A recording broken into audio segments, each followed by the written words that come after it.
My name is Natalie, 33 years old, and a senior forensic auditor who catches financial criminals for a living. Yet, the most devastating fraud I ever encountered was sleeping in my own bed. My husband demanded a divorce in the middle of a crowded pediatric clinic. He looked at me with dead eyes and declared he was taking our $1 million Aspen mansion, the luxury cars, and our entire investment portfolio. The only thing he explicitly refused to take was our 6-year-old son, calling his medical needs a sinking financial ship. He expected me to shatter into pieces and beg him to stay. My lawyer later begged me to fight him for every penny. Instead, I stood before a judge and calmly gave him exactly what he asked for. He smiled a victorious smirk, completely unaware that I had just handed him the keys to his absolute ruin. Before I continue this story, let me know where you are watching from in the comments below. If you have ever had your heart ripped out by the person who promised to protect you and your child, hit the like button and subscribe. You will want to see the exact moment his arrogance turns to absolute terror. The fluorescent lights of the Chicago Pediatric Clinic buzzed above me with an annoying hum. I sat in a hard plastic chair, clutching the small hand of my 6-year-old son. Leo. Leo was completely deaf in his left ear and rapidly losing hearing in his right. We were there for the final pre-operative appointment to schedule his cochlear implant surgery. It was a day I had been praying for and working toward for over a year. The surgery required a massive $45,000 deposit up front. I had spent the last 7 years working late into the night, auditing massive corporate tax files and missing weekends just to pay off the heavy business loans my husband took out to start his real estate company. I had been the reliable income that kept our family afloat while he chased his dreams. Recently, I had worked grueling 60-hour weeks just to ensure our joint medical savings account was fully funded for this exact medical moment. The receptionist, a kind older woman named Brenda, called us to the billing counter. Leo tugged at my skirt and signed the word for happy. I signed it back to him and handed Brenda my platinum joint credit card. She swiped the card through the machine. The screen beeped and flashed red. Brenda frowned and tried wiping the magnetic strip against her uniform before swiping it again. It beeped again. "I am so sorry, Mrs. Natalie," Brenda said in a low voice. "The card is being declined. It says insufficient funds." My stomach dropped. That was impossible. I checked the balance just 2 days ago and the account held over $60,000. I pulled out my phone to open my banking app, my hands shaking slightly, before I could log in. The heavy glass doors of the clinic swung open. My husband, Bradley, walked in. He was 35 years old and looked like the quintessential successful real estate developer. He wore a custom-tailored charcoal suit, his hair perfectly styled, and a gold watch gleaming on his wrist. He did not look like a man whose son was about to undergo life-changing surgery. He looked like a man preparing to close a ruthless corporate deal. I rushed over to him, feeling a wave of relief. "Bradley, thank goodness you are here. The joint card just declined at the desk." Did the bank flag it for fraud because of the large amount? Bradley did not reach out to hug me. He did not even look down at Leo, who was happily waving at him from the counter. Instead, Bradley stared at me with an expression so devoid of warmth it literally chilled my blood. He unbuttoned his suit jacket, reached into the inner pocket, and pulled out a thick manila envelope. He did not hand it to me gently. He dropped it directly onto my lap.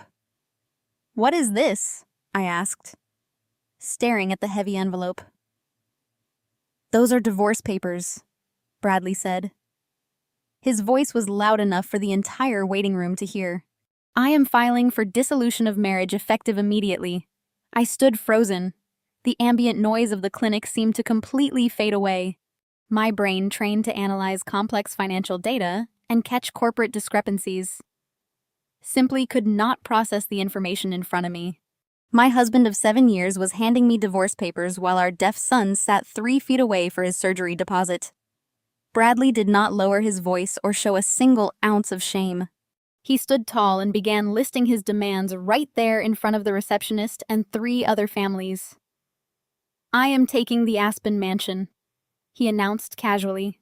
"I am keeping all 3 luxury vehicles, and I am retaining 100% sole ownership of Apex Holdings and the entire family investment fund. You can take whatever is in your personal checking account. But the big assets belong to me." I felt the air completely leave my lungs. "You are taking everything. What about Leo? What about the money for his surgery today?" Bradley actually scoffed. He looked down at our son with a mixture of annoyance and pure disdain. "I am surrendering all parental rights to you. You wanted a kid. You deal with the consequences. I am a busy man." "Natalie, I need a fresh start, not broken baggage. Leo's medical issues are a sinking financial ship, and I refuse to be dragged under by it. You have full custody. Do not even think about asking me for child support because my lawyers will tie you up in court until you are completely bankrupt." I could not believe the monster standing in front of me. Leo looked up at me with his big brown eyes, completely unaware that his father had just condemned him to a world of silence. The clear implant was his only chance at hearing my voice again. It was a narrow medical window, and Bradley knew exactly how critical this payment was. "You emptied the medical fund," I stated. It was not a question. The realization hit me with the force of a freight train. "You drained the account meant to give your own son his hearing back." Bradley checked his gold watch with an impatient sigh. "I relocated those funds to a more secure investment. Madison is waiting for me in the car outside, and she hates when the engine idles too long." Madison. The name echoed in my head like a physical blow. His 24-year-old administrative assistant. The girl barely out of college who fetched his coffee. I had met her at his company holiday party just 3 months ago.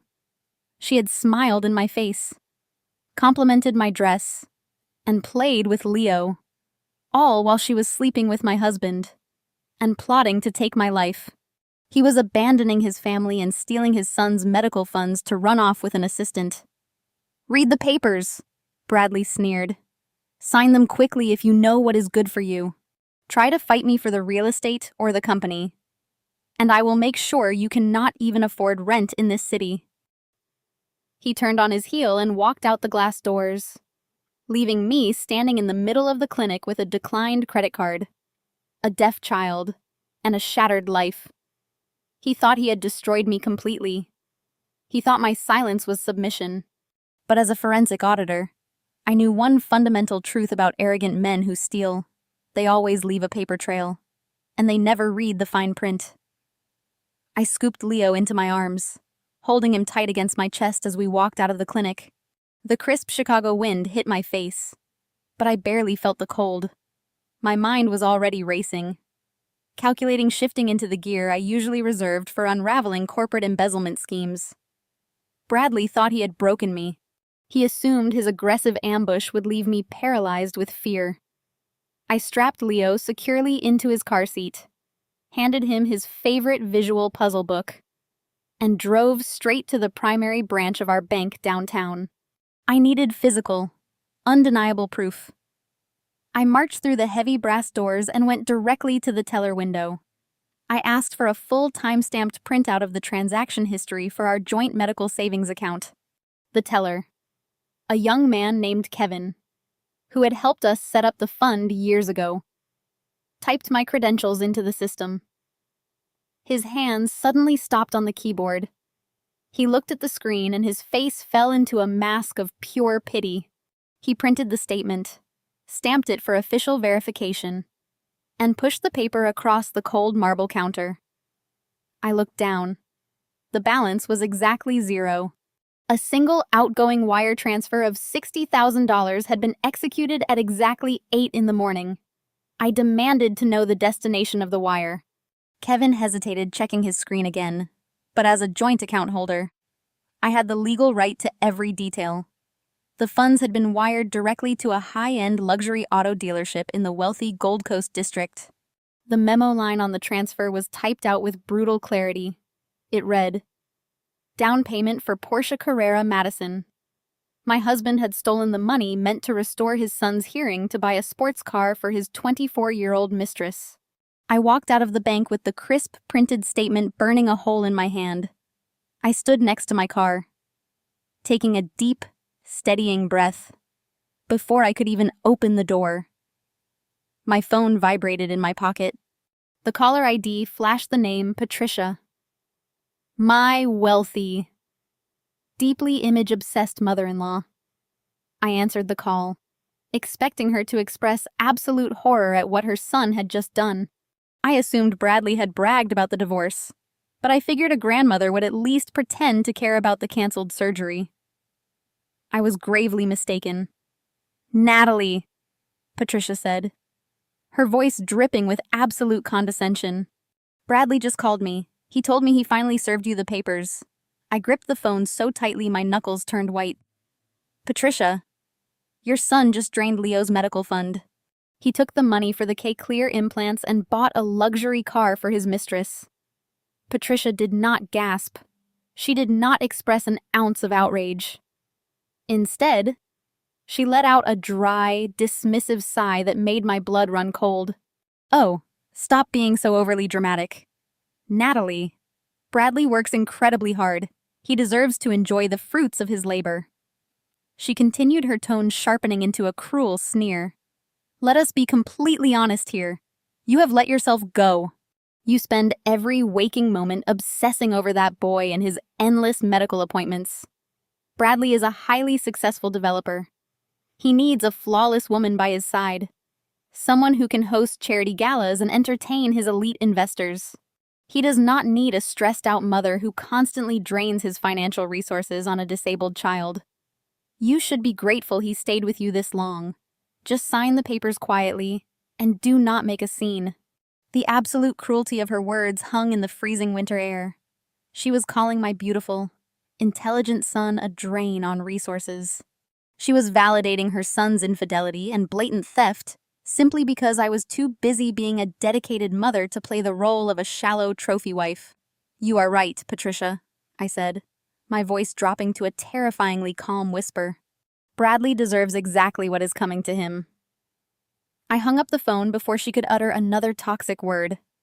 I did not shed a single tear. Crying was a useless waste of energy. Energy was a resource I needed to conserve for the absolute war that lay ahead. The grief and shock that had paralyzed me in the clinic completely evaporated. It was replaced by a cold, highly calculated rage. I got into the car, looked at Leo in the rearview mirror, and made a silent promise to him that nobody would ever treat him as collateral damage again. We drove back to our cramped, temporary apartment building. I settled Leo in the living room with his favorite silent cartoons and a healthy snack. Then, I walked straight into my home office. I sat down at my desk and opened my encrypted corporate laptop. As a senior forensic auditor, my entire career was built on finding the hidden money that arrogant men tried to conceal. Bradley thought because I was exhausted and constantly distracted by Leo's medical needs, I was entirely oblivious to the financial mechanics of our household. He thought because he shouted loudly and demanded everything, I would simply cower and hand it over out of fear. He forgot exactly who he married. I cracked my knuckles and opened my secure auditing software. I logged directly into the secure state corporate registry database. I pulled up the primary operating agreement and the detailed tax identification records for Apex Holdings. This was the real estate investment fund Bradley proudly claimed as his sole empire. This was the very same fund he ruthlessly demanded 100% ownership of in his divorce papers. I bypassed the public F-facing documents and began digging deep into the underlying asset structures. I searched for the cross-referenced commercial loans, the hidden liabilities, and the true financial health of the man who thought he had completely outsmarted me. The next morning, I walked into the imposing downtown office of my divorce attorney, Mr. Harrison. He was a notorious shark in the Chicago legal scene, known for dragging arrogant executives through the mud and securing massive settlements for wronged spouses. I sat across from his massive mahogany desk and placed the manila envelope Bradley had given me right in the center. Mr. Harrison put on his reading glasses and began to scan the documents. The further he read down the list of Bradley's outrageous demands, the redder his face became. He read the clause demanding sole ownership of the Aspen mansion. He read the section claiming all 3 luxury vehicles. He read the demand for complete control over Apex Holdings. And finally, he read the cruelest paragraph of all, where Bradley explicitly outlined his refusal to pay child support and his demand to sever all parental obligations to Leo. Mr. Harrison took off his glasses and slammed his fists onto the heavy wooden desk with a force that rattled his coffee mug. "This is an absolute insult," he growled, his voice echoing off the wood-paneled walls. "He thinks he can bleed you dry and abandon his disabled child just because he hired a flashy corporate law firm. I will freeze every single one of his bank accounts by noon tomorrow. We will file for an emergency injunction on the business assets. I will drag him through a grueling 3-year court battle, and by the time I am done with him, he will be begging to give you half of everything he owns." He continued to rant, pacing behind his desk, outlining a scorched earth legal strategy designed to financially ruin my soon-to-be ex-husband. But I was barely listening to a single word he said. I tuned out his shouting entirely. Instead, my eyes were completely fixated on a single sheet of paper I had printed out from my late-night investigation. It was a highly classified internal tax filing for Apex Holdings. Hidden deep within the complex columns of depreciation and asset valuations was a specific line item that Bradley clearly thought no one would ever understand or trace. It was a massive vulnerability, a financial landmine wrapped in corporate jargon. I looked at the tax filing and then I thought about Leo. My beautiful, bright son was sitting in my cramped apartment, unable to hear the world around him. A 3-year court battle meant 3 years of frozen assets. It meant 3 years of legal fees draining whatever resources I had left. Most importantly, it meant Leo would miss the critical window for his cochlear implant surgery. I did not have 3 years to fight Bradley for a share of a supposedly wealthy empire. I needed to cut the dead weight immediately and secure my son's future. Mr. Harrison stopped pacing and leaned over the desk, pointing a finger at Bradley's paperwork. "We go to war. Natalie, I will draft the countersuit right now." I looked up from my documents and met my lawyer's furious gaze with absolute calm. "No, we will not go to war," I said softly. Mr. Harrison frowned clearly, confused by my calm demeanor. "What do you mean we will not go to war? This man is trying to leave you destitute." I slid the manila envelope back across the desk toward him. "Draft the papers exactly as he wants them." I instructed my voice, steady and unwavering. "Give him the house. Give him the cars. Give him 100% of Apex Holdings. But make sure he waives all parental rights to Leo. Make that waiver airtight and irrevocable." Mr. Harrison stared at me as if I had suddenly spoken in a foreign language. He dropped back into his leather chair, completely stunned. "Natalie, you cannot be serious," he pleaded. "You are acting out of shock. You are letting him bully you because you are scared and exhausted. You designed that Aspen house. You funded the startup costs for Apex Holdings with your own salary. If you sign this agreement, you are walking away from millions of dollars in marital assets. You will have absolutely nothing." I leaned forward, resting my hands on the cool mahogany wood. "I am not acting out of fear. Mr. Harrison, I am acting as a senior forensic auditor. I know exactly what I am giving him. I want you to draw up the settlement word for word, according to his demands. Let him take the business and the properties as is. The only thing I care about is gaining sole legal and physical custody of my son without any future interference from Bradley. Give him his perfect victory." My lawyer looked at me for a long, tense moment. He had represented me for years in various minor legal matters, and he knew I was a meticulous professional. He saw the cold calculation in my eyes and slowly realized I was not surrendering. I was setting a trap. He sighed heavily, rubbing his temples. Against my better judgment, I will draft the paperwork, but if you sign this, you cannot take it back. That is exactly what I am counting on, I replied. I left Mr. Harrison's office and stepped out onto the bustling Chicago street. The cold wind whipped around me, but I felt a burning heat of determination radiating through my veins. Bradley wanted to play a ruthless game of corporate chess while discarding our family like trash. He was about to learn that playing financial games with a senior auditor was a fatal mistake. I pulled my cell phone from my coat pocket and scrolled through my contacts. I bypassed the numbers of friends who would offer useless sympathy and stopped on the one person who had the power to help me detonate the bomb I had just built. I tapped the screen and initiated the call to my brother-in-law, Jamal. Jamal was 36 years old, a brilliant African-American man married to my older sister, Clara. More importantly for my current situation, Jamal was a highly ranked financial investigator for the IRS. He spent his days tracking down white-collar criminals, wealthy tax evaders, and men who thought they were smarter than the federal government. He answered on the second ring, his deep voice booming through the speaker. Natalie, it is good to hear from you. Clara told me what Bradley did at the clinic. Do you need me to come over there and handle him? Noam Jamal, I said into the receiver, my voice echoing with a dark promise. The trap is set. I need you to pull the federal cross-collateralization records on Bradley's company. Within 48 hours of that phone call to Jamal, I was packing my entire life into standard brown moving boxes. The transition from luxury to survival mode was brutal and absolute. Bradley had given me exactly 2 days to vacate the premises before he officially changed the security codes on the custom-built Aspen mansion I had spent 3 years designing from the ground up. I had painstakingly selected every piece of reclaimed wood for the vated ceilings and negotiated with the architects to ensure the acoustics were perfectly optimized for a child with profound hearing loss.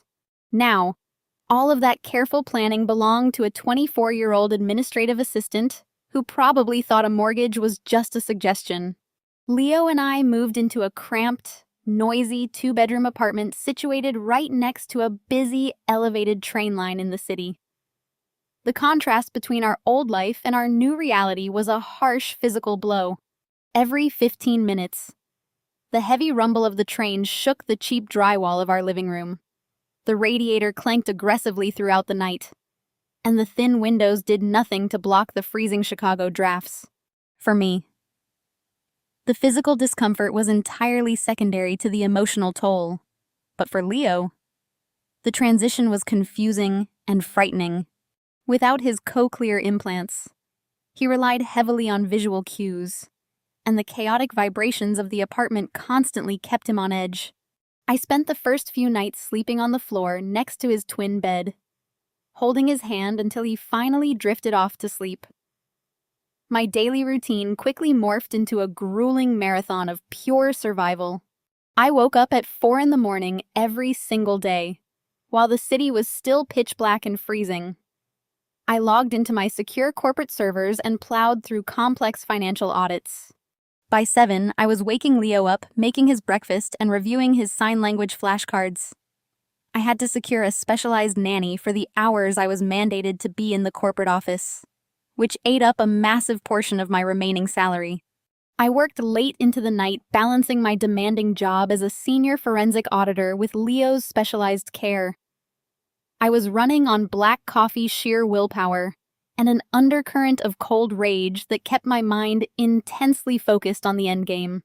Meanwhile, Bradley and Madison were aggressively rubbing their victory in my face through mutual acquaintances and completely public social media profiles. I was forced to witness their extravagant new lifestyle. Madison officially moved into the Aspen mansion before the ink on the preliminary divorce filing was even dry.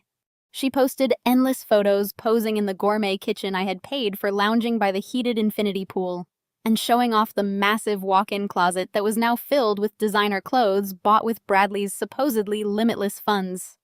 They hosted lavish weekend parties serving expensive champagne to Bradley's elite real estate investors. He was playing the role of the triumphant billionaire to absolute perfection, entirely convinced he had successfully discarded his old life without a single consequence. I ignored their public gloating. I had a much more pressing crisis to manage. The countdown to Leo's rescheduled clear implant surgery was ticking down, and I was fighting to gather the necessary funds.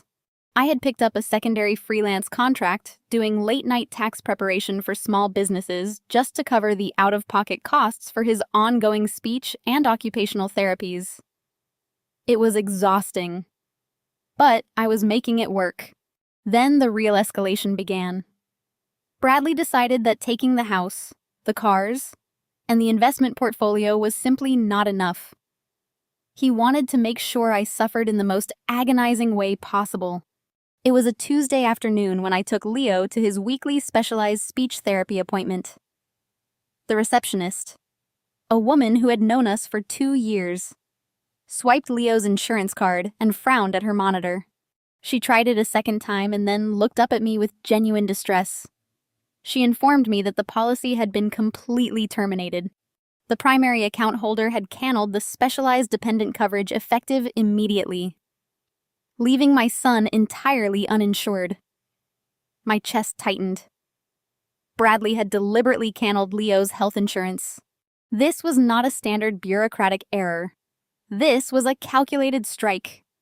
The basic coverage provided by my employer would not cover the highly specialized pediatric specialist Leo required. And Bradley knew that fact perfectly well. He knew I was already stretching every single dollar I earned just to keep a roof over our heads and food on the table. By cutting off the insurance, he was forcing me to pay out of pocket for the basic therapies that were keeping my son from regressing completely. I walked out of the clinic and paid the $300 session fee using my emergency credit card. When we got back to the noisy apartment, I sat Leo down with his coloring books and opened my laptop. I drafted a brief, highly professional email to Bradley. I swallowed my pride and laid out the facts logically. I explained that Leo's therapies were critical and requested a temporary 30-day extension on the specialized insurance policy until I could secure equivalent coverage through my own corporate provider. I did not beg, but I made it clear that this was about his son's basic medical needs. I hit send and waited. I expected a harsh reply from his legal team, or perhaps a dismissive email telling me to figure it out myself. I did not expect the sheer level of cruelty he delivered. 10 minutes later, a notification popped up on my screen. I opened Bradley's response. There was no formal greeting. There was no explanation.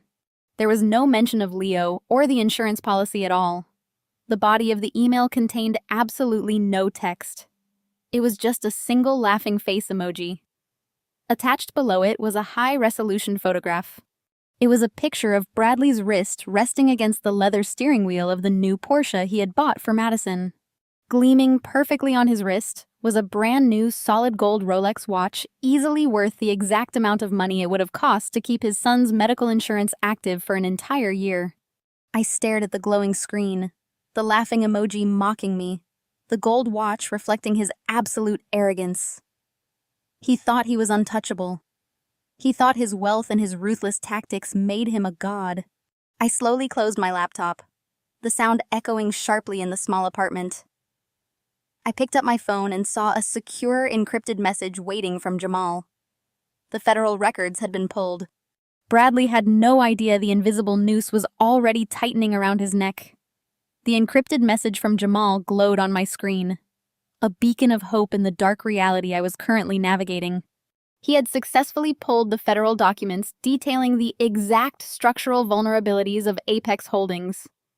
But before I could dive into the complex financial data, a loud, aggressive knock at my apartment door startled me. The heavy pounding vibrated through the thin walls, causing Leo to look up from his coloring book with wide, confused eyes.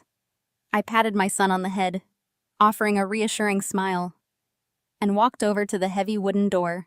Standing in the hallway was a process server. He shoved a thick legal envelope into my hands without a word and walked away. I locked the door and carried the heavy package to the kitchen counter. The return address bore the bold logo of Chicago's most ruthless corporate family law firm. It was the exact expensive, high-powered legal team Bradley had hired to completely crush my spirit and drain my remaining resources. I sliced the envelope open with a kitchen knife and pulled out a stack of dense, intimidating legal documents.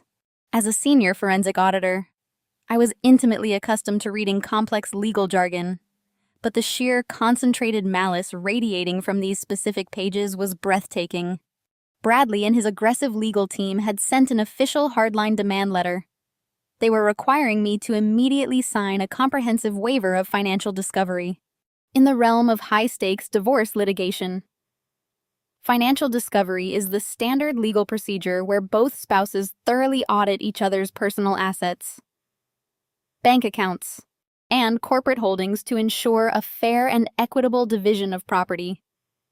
It is the absolute last thing a man hiding massive amounts of toxic debt wants his professional auditor wife to participate in. Bradley was fiercely demanding that I completely waive my right to look into the financial health of Apex Holdings, the valuation of the Aspen Mansion, and the balances of his offshore investments. He wanted me to legally agree that I would accept his financial disclosures blindly without asking a single question or launching any independent investigation whatsoever. But Bradley knew I was meticulous. He knew I would normally demand a full, uncompromising audit of every single receipt wire transfer and corporate tax filing. So, to ensure I complied with his outrageous demand, his legal team included a vicious, terrifying threat. The second page of the letter was a fully drafted, ready-to-file motion for full sole custody of Leo. The legal threat was explicitly and coldly laid out. If I refused to sign the waiver of financial discovery, Bradley would immediately file this emergency motion in family court. His lawyers detailed exactly how they would drag the custody battle out for years. They promised to request endless, grueling psychological evaluations. They threatened to demand multiple invasive home inspections of my cramped apartment. They knew I was already drowning in pocket medical expenses for Leo's specialized therapies. They calculated that a prolonged, brutal custody war against a well-funded opponent would financially bankrupt me within 6 short months. He was essentially holding my disabled son hostage to protect his fragile corporate secrets.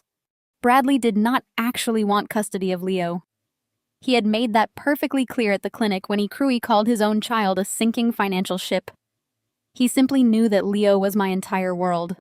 He was using the very real, terrifying threat of taking my son away as a heavy bludgeon to force me into blind submission. He expected me to panic, cave to his demands, and surrender my fundamental right to investigate his hollow, rotting empire. I read the threatening letter twice, carefully taking in every cruel sentence and calculated legal maneuver. An ordinary person would have been paralyzed by fear. An ordinary mother would have been completely destroyed by the prospect of losing her child to a wealthy, vindictive ex-husband. But I was not just a mother. I was a seasoned professional who spent my entire career setting invisible traps for arrogant men who believed they were untouchable and above the law. I sat down at my laptop, opened my email client, and began executing my countermeasure. I knew exactly how to play this psychological game, to make Bradley believe he had won. I had to give him the exact reaction he was eagerly anticipating.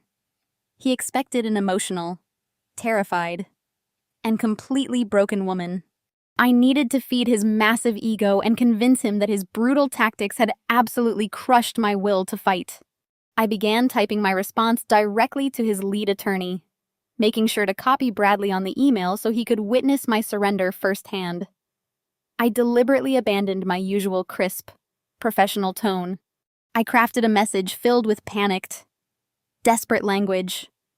I typed frantically, letting my sentences run on, mimicking the frantic mindset of a mother pushed to the absolute edge of despair. I begged them not to file the custody motion. I pleaded with Bradley directly, reminding him of how much Leo needed my daily specialized care. and how a vicious custody battle would deeply traumatize our son. I typed out long paragraphs of fabricated desperation, stating that I was already overwhelmed with my new difficult living situation and the crushing weight of Leo's medical needs. I claimed I had neither the emotional energy nor the financial resources to wage a war against his powerful legal team. I told him he could keep the company, the house, the cars, and every single investment account he had ever opened. I wrote that I was completely terrified of losing my boy. I finished the lengthy email with a final graveling plea. I officially agreed to sign the waiver of financial discovery. I promised to waive my right to audit Apex Holdings, accepting his financial disclosures entirely as is with no further investigation whatsoever. I begged him to just send the final settlement paperwork so we could end this horrible nightmare, and I could keep my son in peace. I read over the email one last time to ensure the tone of complete pathetic submission was flawless. I took a deep breath and hit send. I closed my laptop and let out a long, slow breath. I could vividly imagine Bradley sitting in the custom-built office of the Aspen Mansion reading that email on his phone. I knew he was probably laughing, showing the desperate message to his young mistress, bragging about how easily he had broken his stubborn wife. His ego would be swelling to an unmanageable size, absolutely certain of his total dominance. He firmly believed he had bullied me into total submission, blinding me with fear, so I would not look at the toxic rot beneath his corporate facade. He had completely swallowed the bait. By formally agreeing to waive financial discovery, I was giving him exactly the legal rope he needed to hang himself. He was so incredibly eager to hide his financial secrets from me that he failed to realize I already knew everything. The calculated submission was perfectly executed, leaving him completely exposed and arrogant, setting the stage for the absolute devastation that was soon to follow. The game was now completely locked in place, and there was absolutely no turning back for him. The following Tuesday morning, I sat at my sleek glass desk at the corporate auditing firm. The fluorescent lights gleamed off the polished surfaces of the downtown Chicago high-rise. I was deep into a complex tax reconciliation for a client when the mail cart rolled past my cubicle. The office manager handed me a thick, heavy envelope. It was not a standard corporate parcel. It was an oversized, obnoxious envelope made of textured cream paper and sealed with an elaborate wax stamp. The entire office floor was an open concept design, meaning at least 10 of my highly professional colleagues were sitting within earshot and could easily see the ridiculous package. I sliced the heavy paper open with my silver letter opener. Inside rested an extravagant, thick piece of cardstock dripping with heavy gold foil lettering. It was an official invitation. My eyes scanned the elegant cursive font. It formally requested the honor of my presence at a lavish engagement gala, celebrating the upcoming union of Bradley and Madison. My chest tightened for a fraction of a second. My mother-in-law, Patricia, had deliberately mailed this absurd display of wealth directly to my place of employment. She knew my colleagues would see it. She wanted me to open it in the middle of a busy workday and completely break down in front of the very peers who respected my sharp, analytical mind. She wanted them to whisper about the poor, discarded wife whose wealthy husband had replaced her with a 24-year-old assistant. It was a calculated, petty attempt at public humiliation. I could almost hear Patricia laughing in her country club as she wrote out my corporate address. I did not cry. I did not run to the restroom to hide my face in shame. Instead, my eyes locked onto the very bottom of the cardstock. Printed in bold, arrogant letters was a specific phrase that made a cold. Victoria's smile spread across my face. The text read that this spectacular evening is proudly sponsored and fully funded by Apex Holdings. Bradley was using his company accounts to pay for his massive, self-indulgent party. By putting this in writing, he was publicly flaunting his absolute ownership and financial liability for the corporate entity he was desperately trying to shield from any legal scrutiny. He was practically handing me the exact financial rope I needed to complete my trap. I calmly placed the gold foil invitation into my briefcase, ensuring it would be perfectly preserved as evidence for the judge. That evening, I returned to our noisy, cramped apartment. I paid the specialized nanny-made dinner and started preparing Leo for his nightly routine. As I reached into his backpack for his specialized medical tablet, my hand hit empty space. Panic flared instantly in my chest. The medical tablet was not a standard device.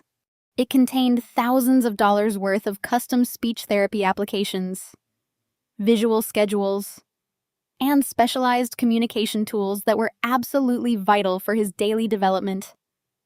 Without it, he would struggle to communicate his basic needs. I desperately tore through every box and bag in the small living room. It was nowhere to be found. I pulled up the device tracking application on my laptop. The map loaded, and a pulsing blue dot confirmed my absolute worst fear. The tablet was still located at the massive Aspen mansion. I must have left it plugged into the wall in his old custom-built bedroom during the frantic 2-day packing mandate Bradley had forced upon me. I could not simply order a new one. The insurance company would take weeks to approve a replacement, assuming Bradley had not already blocked the claim. I had no choice. I had to go back to the house and retrieve it immediately. I checked the date on my phone and my stomach plummeted. Today was the exact day of the lavish engagement party. I quickly arranged for Clara, my sister, to come over and watch Leo for a few hours. I threw on a simple, dark trench coat over my work clothes and grabbed my car keys. The drive out to the upscale gated community took 45 minutes every mile, increasing the cold tension running through my veins. I gripped the steering wheel tightly, steeling my nerves for the inevitable clash. When I finally turned onto the familiar winding driveway of the property I had spent years designing, I was greeted by absolute chaos. The massive iron gates were propped wide open to accommodate a fleet of commercial catering vans, luxury party rental trucks, and landscaping crews. Event staff hurried back and forth across the sprawling front lawn, carrying enormous floral arrangements and crates of expensive champagne. The house was being transformed into a spectacular venue to celebrate the destruction of my family. I parked my modest sedan behind a towering delivery truck, making sure I was completely out of sight. I sat in the driver's seat, taking a slow, deep breath to steady my racing heart. I did not want to step foot inside that house. I did not want to see the woman who had stolen my life parading around in the rooms I had built. I knew Bradley would be inside barking orders and acting like a king in his castle. But I thought of Leo sitting in complete silence in our tiny apartment, waiting for the device that gave him a voice. I stepped out of the car, blending in perfectly with the frantic event staff. I walked confidently up the stone pathway and slipped past a team of busy caterers loudly arguing over a massive swan ice sculpture. I pushed open the heavy oak front doors of the mansion and stepped right into the belly of the beast. The grand foyer was bustling with expensive decorators hanging crystal lights. I kept my head down and slowly moved straight toward the grand staircase, fully prepared for whatever arrogant enemy I would inevitably face. I climbed the mahogany stairs, my footsteps muffled by the customer runner I imported from Turkey last year. The second floor was quiet compared to the caterer setup downstairs. I walked down the corridor toward Leo's bedroom. The door was slightly ajar. I pushed it open and stepped inside, expecting to grab the tablet and leave without incident. Instead, I found the master suite doors wide open across the hall and Madison standing right in the center of the hallway. She was holding a champagne flute and admiring her reflection in a gilded mirror. She wore a designer gown dripping in crystals. It was a haute couture piece I recognized from a bridal magazine. The price tag was $15,000, the exact amount Bradley stole from our son's medical fund to make the deposit on a sports car. Now he was draining even more stolen funds to dress his young mistress like royalty, while his own child suffered in silence. Madison turned and gasped loudly when she saw me. Her shock dissolved into a nasty, triumphant smirk. She took a slow sip of champagne, looking me up and down with absolute disdain. She took in my sensible trench coat and practical work shoes, contrasting them against her glittering gown and flawless makeup. She clearly thought she conquered my entire world. "Natalie," she said, her voice echoing sharply in the empty hallway. "What a delightful surprise to see you here today. Are you here to pick up a catering shift because the service entrance is around back?" I ignored her petty insult and walked straight into Leo's old room. The walls had already been hastily repainted a sterile white, erasing the cheerful hand-painted murals I had created for my son. I spotted the specialized medical tablet sitting abandoned on a high shelf, dead and covered in construction dust. I grabbed it and tucked it safely into my briefcase, ensuring the device was secure. When I stepped back into the hallway, Madison was leaning against the doorframe, blocking my path to the stairs. "I really have to thank you, Natalie," she purred, swirling the champagne in her glass. "You made this transition so incredibly easy for us. Bradley told me you rolled over and signed the waivers without a single fight.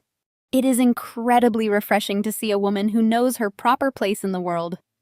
You knew you could never compete with me, so you packed up your sad little life and left my house. I really appreciate you bowing out with absolutely zero drama." My hands curled into tight, angry fists inside my coat pockets. Every maternal instinct in my body screamed at me to step forward and tear that stolen $15,000 dress right off her back. I desperately wanted to scream that she was wearing the money meant to give a deaf child his hearing back. I wanted to shake her until she understood the pure evil she was actively participating in. But I forcefully shoved that white-hot rage down into a dark, locked box inside my mind. An emotional outburst would accomplish nothing except fueling her massive, insatiable ego. I stared at her vapid, smiling face and maintained an expression of complete, chilling indifference. "You are entirely welcome, Madison," I said, my voice dangerously soft and perfectly controlled. "I sincerely hope you and Bradley get exactly the life you deserve together." I moved aggressively past her, forcing her to step aside. As I walked down the hallway, I glanced into Bradley's home office. The heavy oak door was wide open. The room was a disaster zone of scattered files, open corporate ledgers, and financial statements. Bradley had always been terribly disorganized, leaving highly sensitive documents exposed. I stepped inside the office, pretending to look for a missing charger cable. Madison scoffed loudly from the hallway and walked away, completely dismissing me as a threat. I moved swiftly toward his desk. My highly trained forensic auditing eyes immediately locked onto a specific stack of heavily redacted financial documents sitting carelessly on his dark leather bladder. I did not need to touch the papers or take any photographs. I simply engaged my intense professional focus. The top document was a fresh wire transfer authorization form linked directly to an offshore investment account. Printed clearly at the top right corner was a specific 9-digit Federal Reserve routing number, along with an associated corporate shell entity name. I burned those exact numbers and that corporate entity name permanently into my memory, locking the critical financial data away like a secure steel vault. I turned around, walked briskly out of the mansion, and drove straight back to my cramped, noisy apartment. I did not shed a single tear during the drive. I calmly fed Leo, bathed him, and tucked him safely into his small twin bed. That night, the heavy rain lashed violently against the thin windows of our living room. At exactly 9 o'clock, a sharp knock sounded at my front door. I unlocked the heavy deadbolt and pulled the door open. Jamal stood in the dim hallway water dripping steadily from his dark trench coat.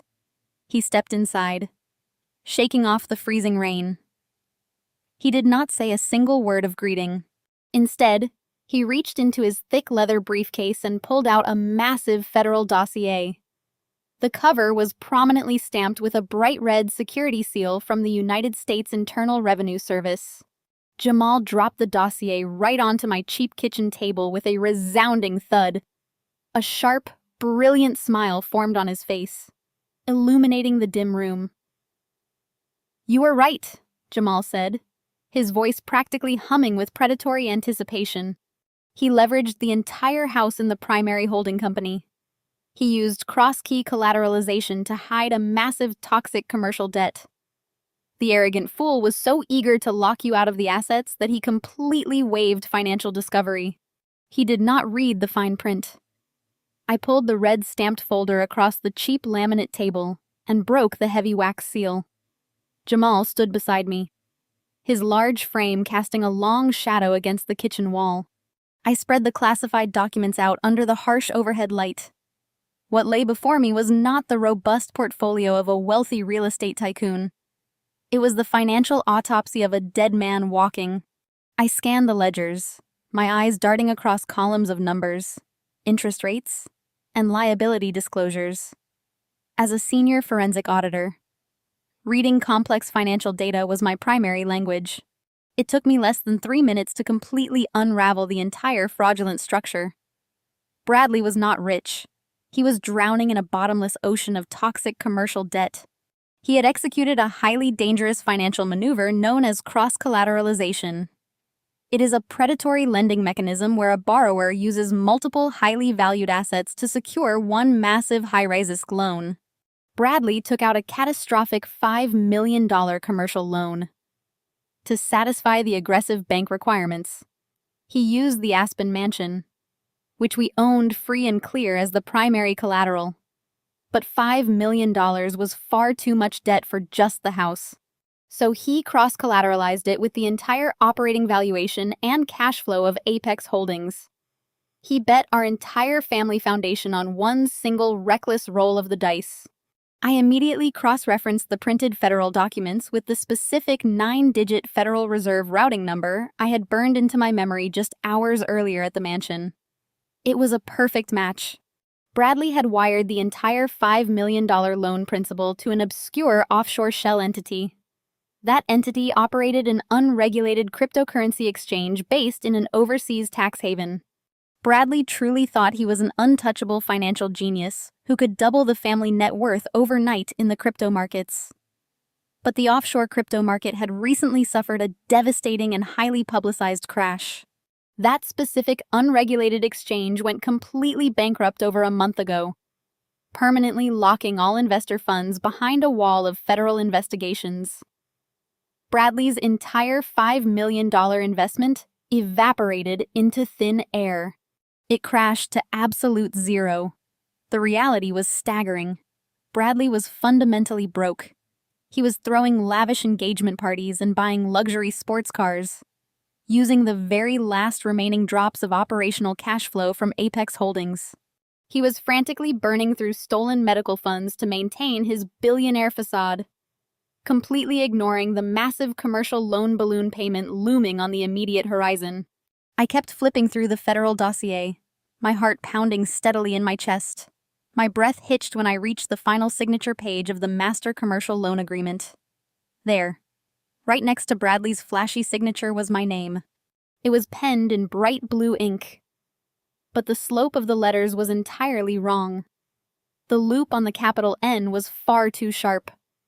The spacing between the vowels was completely unnatural. I traced my index finger over the fraudulent ink. Bradley had successfully forged my signature to secure the massive loan. He had to forge it because commercial lenders strictly require both spouses to legally consent when leveraging a primary marital residence. My husband committed a massive federal financial crime just to fund his arrogant gambling addiction. Jamal leaned over the table and tapped the forged signature with a heavy finger. "We can take this straight to the federal prosecutor right now," Jamal said, his deep voice rumbling with quiet righteous anger. "We can have him arrested for wire fraud and forgery by tomorrow morning. He will be sitting in a federal holding cell wearing an orange jumpsuit while Madison is busy trying on her expensive wedding dress." I shook my head slowly, staring intensely at the fraudulent paperwork. "No, Jamal," I said softly. "We absolutely cannot go to the authorities." "Not yet." Jamal frowned, leaning back and crossing his arms. "Why not? He stole from you. He forged your name on a federal document. He deserves to be locked away." I explained the brutal reality of our state divorce laws to my brother-in-law. If I marched into family court tomorrow and fought him aggressively over the assets, the presiding judge would immediately freeze every single bank account associated with our names. During the discovery process, they would uncover the $5 million commercial loan. They would inevitably uncover the blatant forgery. Bradley would undoubtedly go to federal prison. But Bradley going to prison would not magically erase the massive toxic debt attached to our marital estate, because the catastrophic loan was technically taken out during our legal marriage under the guise of expanding the family business. The family court judge would likely classify it as marital debt, even with the proven forgery. Untangling my personal financial liability from his massive fraud would take years of agonizing litigation. I would have to hire expensive forensic experts to prove I had zero knowledge of the offshore crypto accounts during those 3 to 5 years of relentless legal warfare. My accounts would remain completely frozen. I would not have access to a single dime. More terrifyingly, depending on how the judge ruled on the principle of equitable distribution, I could still be held legally responsible for half of the outstanding balance. A 50-50 split of a $5 million toxic debt would instantly ruin my entire future. It would bankrupt me permanently before I even reached my mid-30s. Most importantly, a frozen bank account and a massive debt obligation would completely destroy any chance of paying for Leo's cochlear implant surgery. Leo would lose his hearing forever while I fought a useless, expensive war over a pile of burning corporate ashes. Bradley had unknowingly trapped me inside a burning building. But by aggressively demanding total ownership of the assets and rushing the divorce process, he was actually handing me the only safe fire escape. I looked up at Jamal, my mind operating with the icy precision of a senior auditor constructing an airtight trap. If we fight him in open court, the explosion takes us both out. I explained, my voice steady and completely devoid of emotion. But if I give him exactly what he demands, he takes the entire debt with him. I have to make him forcefully demand 100% of Apex Holdings and the Aspen Mansion. I have to manipulate him into signing a legally binding waiver of financial discovery. So, he legally assumes all hidden liabilities. He has to take the entire $5 million bomb willingly and hold it tight against his chest before it detonates. Jamal slowly smiled, realizing the sheer genius of the maneuver. How exactly do you plan to make an arrogant, greedy man demand a bomb? I stacked the federal papers neatly and placed them back into the dossier. I am going to use his massive ego against him, I replied. I am going to make him fight tooth and nail for something entirely worthless. So he blindly rushes to sign away his right to investigate the company. By the time he realizes he swallowed a poisoned apple, he will be standing in front of a judge with absolutely zero legal recourse. The next morning, I sat in Mr. Harrison's office for the second time.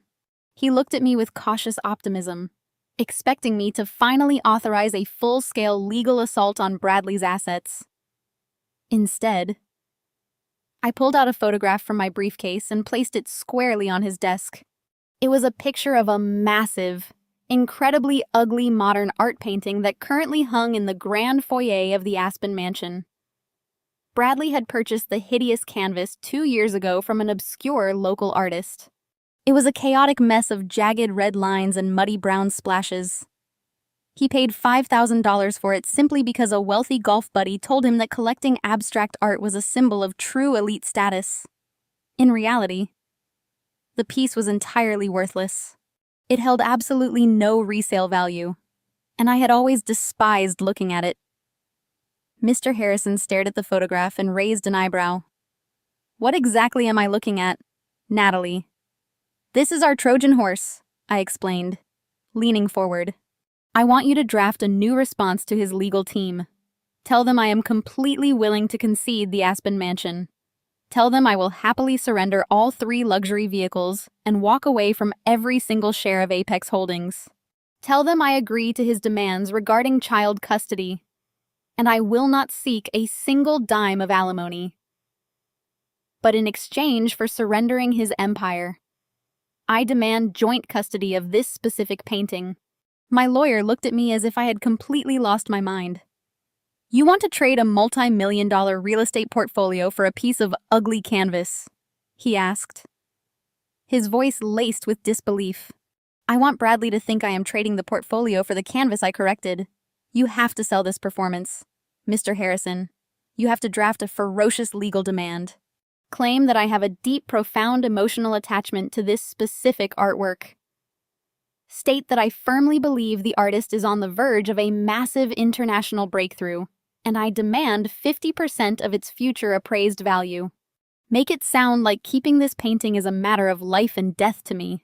Threaten to drag out the divorce proceedings for years solely over the custody of this hideous artwork.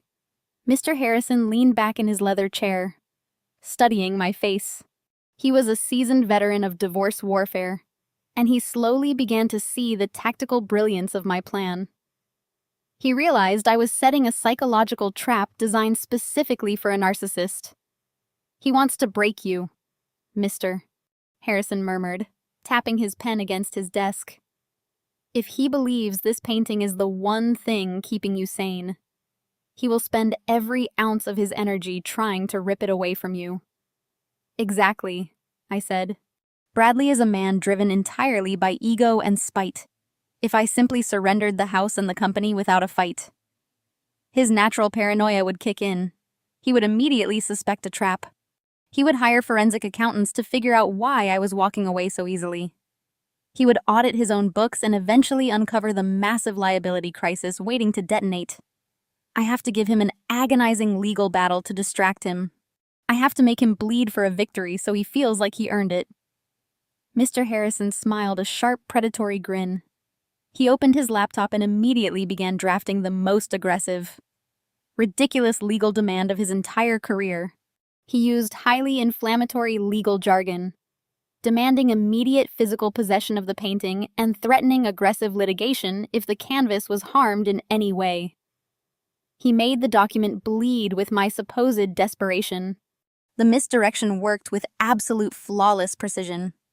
When Bradley received the legal demand, his massive ego completely blinded his rational judgment. Just as I had calculated, he could not stand the thought of me securing a single victory. The idea that I desperately wanted this specific piece of art consumed his every waking thought. He completely ignored the fact that I was willingly walking away from a massive real estate portfolio. He glossed right over my total surrender of Apex Holdings. All he saw was an opportunity to inflict targeted emotional pain. Bradley immediately directed his expensive legal team to fight the painting demand with absolute ferocity. He instructed his high-priced attorneys to draft lengthy, aggressive counter-motions. He hired a private art appraiser to evaluate the canvas, desperately trying to prove it belonged solely to him. He spent hours on the phone with his legal counsel, strategizing how to legally deny me access to the hideous red and brown splashes. Every single hour his lawyer spent fighting over the painting cost him $800 in billable legal fees. He was actively burning through thousands of dollars of stolen corporate funds just to secure a piece of trash. And while he was entirely consumed by this petty, vindictive war over a meaningless canvas, he completely ignored the massive financial landmines ticking quietly inside his portfolio. He stopped reviewing the operational ledgers of Apex Holdings. He completely forgot about the catastrophic $5 million commercial loan that was rapidly approaching its default deadline. His entire focus narrowed down to punishing me.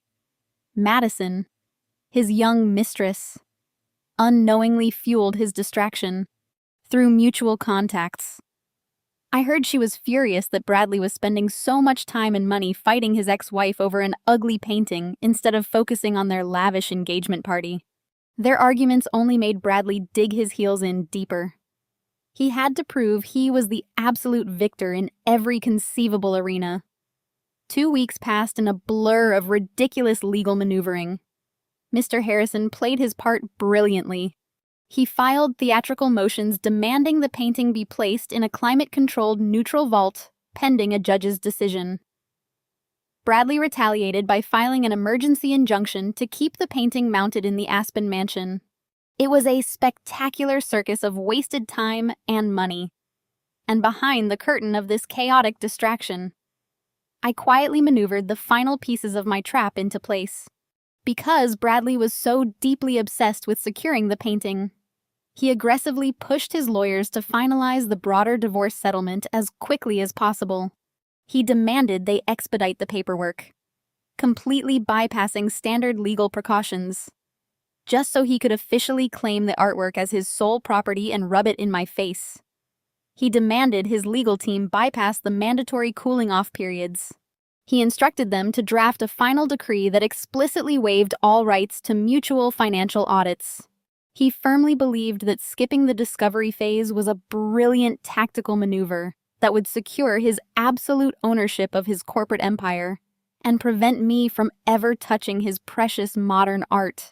He was actively speeding toward the edge of a sheer cliff, completely convinced he was driving toward a glorious sunset. My psychological warfare had paralyzed his logic, turning his malicious greed into the very instrument of his own destruction. The stage was perfectly set for the final act. On a Tuesday morning, a courier arrived at my apartment with a thick manila envelope from Bradley's legal team. Inside was the formal waiver of financial discovery alongside a heavily modified divorce decree. Bradley had instructed his attorneys to insert an aggressive, non-negotiable clause stating that he would assume all marital business assets and their attached liabilities strictly as is. He was so blinded by his own narcissism that he actually believed he was executing the financial coup of the century through mutual acquaintances. I had learned exactly why he was pushing this specific language so relentlessly. Bradley had convinced himself that the offshore cryptocurrency crash was merely a temporary market correction. He firmly believed that the frozen, unregulated exchange holding his $5 million toxic loan would eventually unfreeze Bounce Back and turn his worthless digital tokens into a billion-dollar fortune. In his warped, arrogant mind, the AS's clause was his ultimate weapon. By forcing me to waive financial discovery and forcing me to surrender Apex Holdings blindly, he thought he was legally locking me out of his imminent crypto windfall. He wanted to ensure that when he eventually became a billionaire, I would not be entitled to a single fraction of a penny. He was actively hoarding a ticking time bomb, terrified that I might try to steal a piece of the shrapnel. I sat at my small kitchen table, tracing my finger over the bold legal text. The phrase ASIS is highly dangerous in corporate law. It means the buyer or the assuming party accepts the asset with all its faults known and unknown, visible and hidden. By legally claiming the business assets and all liabilities as is, without conducting a formal audit, Bradley was voluntarily chaining himself to the fraudulent commercial loan. He was formally absorbing the crushing debt that he used my forged signature to acquire, to seal his fate. Bradley sent a gloating email to my personal account just an hour after the courier departed. He wrote a lengthy, condescending message, mocking my decision to surrender the company. He boasted about his brilliant business acumen and told me I was a fool for walking away from his empire just to keep full custody of Leo. He explicitly stated that he was taking total control of the finances and that I would never see a dime of his future wealth. I did not reply to his taunts. I simply saved the email, printed a physical copy, and placed it securely in my briefcase. This written admission of his deliberate financial concealment was the final key to my survival. I packed my documents, kissed Leo goodbye as he played with his nanny, and headed to a quiet, unassuming coffee shop on the outskirts of the city. Jamal was already sitting in a corner booth, wearing a dark wool coat and nursing a black coffee. His large, imposing frame made the small cafe table look miniature. I slid into the booth across from him and handed over the printed email along with the drafted waiver of financial discovery. Jamal put on his reading glasses and scanned the paperwork. A deep, rich laugh rumbled in his chest. He shook his head, tapping the ass's claws with a heavy finger. I have investigated hundreds of white-collar criminals in my career. Jamal said, his voice low and steady. But I have never seen a man so eager to build his own financial gallows and slip the noose around his own neck. He actually thinks he is outsmarting you. He thinks he is protecting his offshore crypto billions, I replied, taking a sip of my coffee. He is terrified I might demand half of an account that currently holds absolutely zero liquidity. But I need to be completely certain. Jamal, if I sign this waiver and let him take the company, as is what happens to me when the commercial bank realizes the $5 million loan is in default and uncovers the forgery. Jamal opened his secure laptop, angling the screen so only I could see the federal tax codes displayed. That is exactly why I needed you to secure his written admission of concealment, Jamal explained. Because Bradley is voluntarily hiding his debt, forging your signature, and aggressively claiming sole ownership of the LLC while forcing you to waive discovery. He is handing you a golden shield. Jamal pointed to a specific paragraph of federal tax law. It is called the Innocent Spouse Relief Program. The IRS and the federal courts use this specific code to completely insulate a spouse who is kept in the dark about fraudulent financial activities. To qualify, you have to prove that you did not participate in the fraud, that you did not benefit from the hidden funds, and that your spouse actively concealed the transactions from you. Jamal tapped Bradley's gloating email. This email, combined with the fact that he wired the stolen medical funds to buy his mistress a Porsche, proves you received absolutely zero benefit from his illicit cash flow. His demand for the discovery waiver proves he actively concealed the liabilities. The moment he signs this final decree in front of a judge, he legally absorbs 100% of the criminal and civil liability. The IRS will grant you full innocent spouse relief. You will be fully insulated from the federal fallout that is about to hit him. I leaned back against the vinyl booth, a profound sense of relief washing over me. The crushing weight of the $5 million fraud was finally lifting from my shoulders. The forensic audit was complete. The legal framework was flawless, and the federal protections were solidly in place. Bradley's ego had blinded him to the most basic rule of accounting. Liabilities do not just vanish because you refuse to look at them. They compound. They accrue interest, and eventually they demand to be paid. When does the federal audit trigger? I asked, my voice cold and precise. Jamal closed his laptop with a sharp click. The commercial bank reported the 90-day default to the Federal Reserve this morning. The IRS automated flagging system has already picked up the cross-collateralization anomalies. We are just waiting for the final legal ownership of Apex Holdings to be established on paper. The absolute second the judge signs your divorce decree and declares Bradley the sole owner, the federal freeze goes into effect. The trap was armed. The escape route was secured.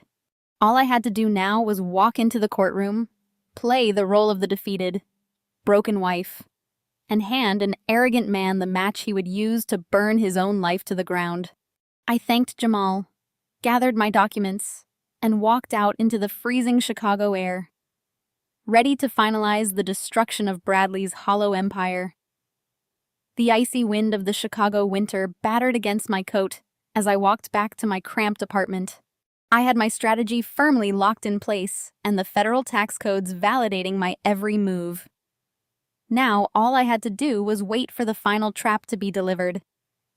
2 days later, a heavy knock at my door signaled the arrival of a bonded courier. He handed me a thick, rigid envelope marked with the gold-embossed logo of Bradley's high-priced legal firm. I carried the heavy package to my small kitchen table, clearing away Leo's coloring books to make room for the paperwork that would determine our entire future. I sliced the envelope open and slid out the final binding divorce decree. It was a massive stack of heavily watermarked paper designed to look intimidating and absolute. Bradley and his aggressive attorneys had clearly spent hours crafting a document so thoroughly ruthless that it was intended to leave me entirely destitute. I poured myself a cup of black coffee, sat down under the flickering overhead light, and began to read the contract with the meticulous scrutiny of a senior forensic auditor. The sheer malice baked into the legal jargon was staggering. Section after section was dedicated to stripping away every single marital asset I had ever contributed to. Clause 4 explicitly stated that Bradley retained sole total and unencumbered ownership of the Aspen mansion. The lawyers had deliberately added language specifying that I was immediately forfeiting any claim to the equity, the furnishings, and the custom architectural designs I had personally financed. Section 7 dealt with the Family Investment Fund. It declared in bold underlined text that Apex Holdings was the exclusive property of my soon-to-be ex-husband. It barred me from ever requesting a financial valuation or claiming any future profits generated by the entity. But the absolute cruelty of the document was most apparent in the sections regarding our son. Bradley had ensured his lawyers drafted a watertight waiver of all his parental rights and financial obligations. The decree explicitly stated he would pay 0 alimony and 0 child support. He legally classified Leo as my sole financial responsibility, phrasing it in cold, sterile terms that completely erased his own flesh and blood. He wanted to make absolutely certain that his newly acquired wealth would never be drained by medical bills or cochlear implant surgeries. He was permanently severing himself from our child to protect his fraudulent empire. I kept reading, moving past the vicious custody waivers to find the exact mechanism I needed to trigger my trap. Buried on page 42 under a dense block of property division legalese was the golden ticket, the assumption of liabilities clause. Bradley's lawyers had aggressively worded this section to demand that he was accepting all business entities and properties strictly as is. They included a heavy-handed waiver of financial discovery confirming that I was explicitly barred from auditing the corporate accounts prior to signing.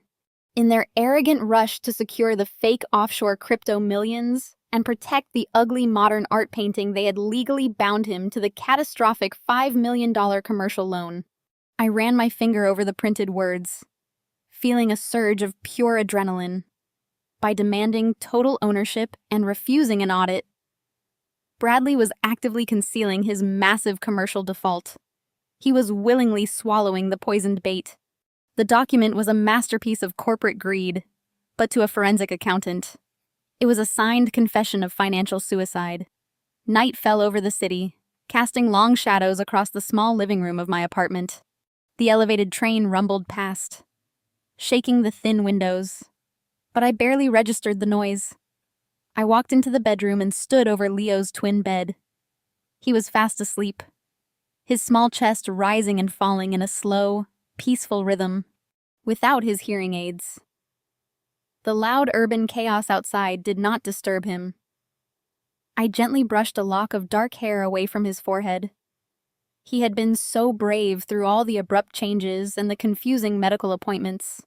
I looked at my beautiful son and thought about the $45,000 surgery he desperately needed.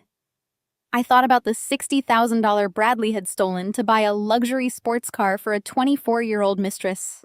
I thought about my wealthy mother-in-law, Patricia, mocking my dedication to my disabled child. The anger that had been simmering inside me solidified into a cold, unbreakable resolve. I was not just signing a divorce decree tonight. I was signing an execution warrant for a man who believed his family was disposable. I walked back to the kitchen table and smoothed out the final signature page of the divorce decree. I picked up my favorite heavy black ink pen, the same one I used to sign off on massive corporate audits. My hand did not shake. My heart did not race. I felt absolutely nothing but the icy precision of a professional executing a flawless strategy. I signed my name on the designated line. My signature was clear, strong, and completely unwavering. But I did not stop there. Underneath my signature in a tiny, precise script, I added a specific numeric code. It was the exact federal reference number linking directly to the innocent spouse relief application Jamal had helped me prepare. It was a microscopic legal tag that officially registered my compliance under federal tax law, proving I was signing this document under the condition of concealed financial liabilities. It was a tiny detail that Bradley's arrogant lawyers would completely ignore, assuming it was just a meaningless processing note or a clerical stamp. They would never bother to run that specific sequence of numbers through a federal database. They were too busy celebrating their perceived victory to look closely at the ink. I gathered the signed documents, placed them back into the return envelope, and sealed it tight. I set the package by the front door, ready to be mailed back to his legal team first thing in the morning. The paperwork was complete. The waivers were signed. The trap was fully armed and locked. The only thing left to do was walk into the courthouse, let the judge strike the gavel, and watch the entire illusion of Bradley's wealth burn to ashes. The morning of the final hearing arrived with a biting chill that swept off Lake Michigan, rattling the windows of my rented apartment.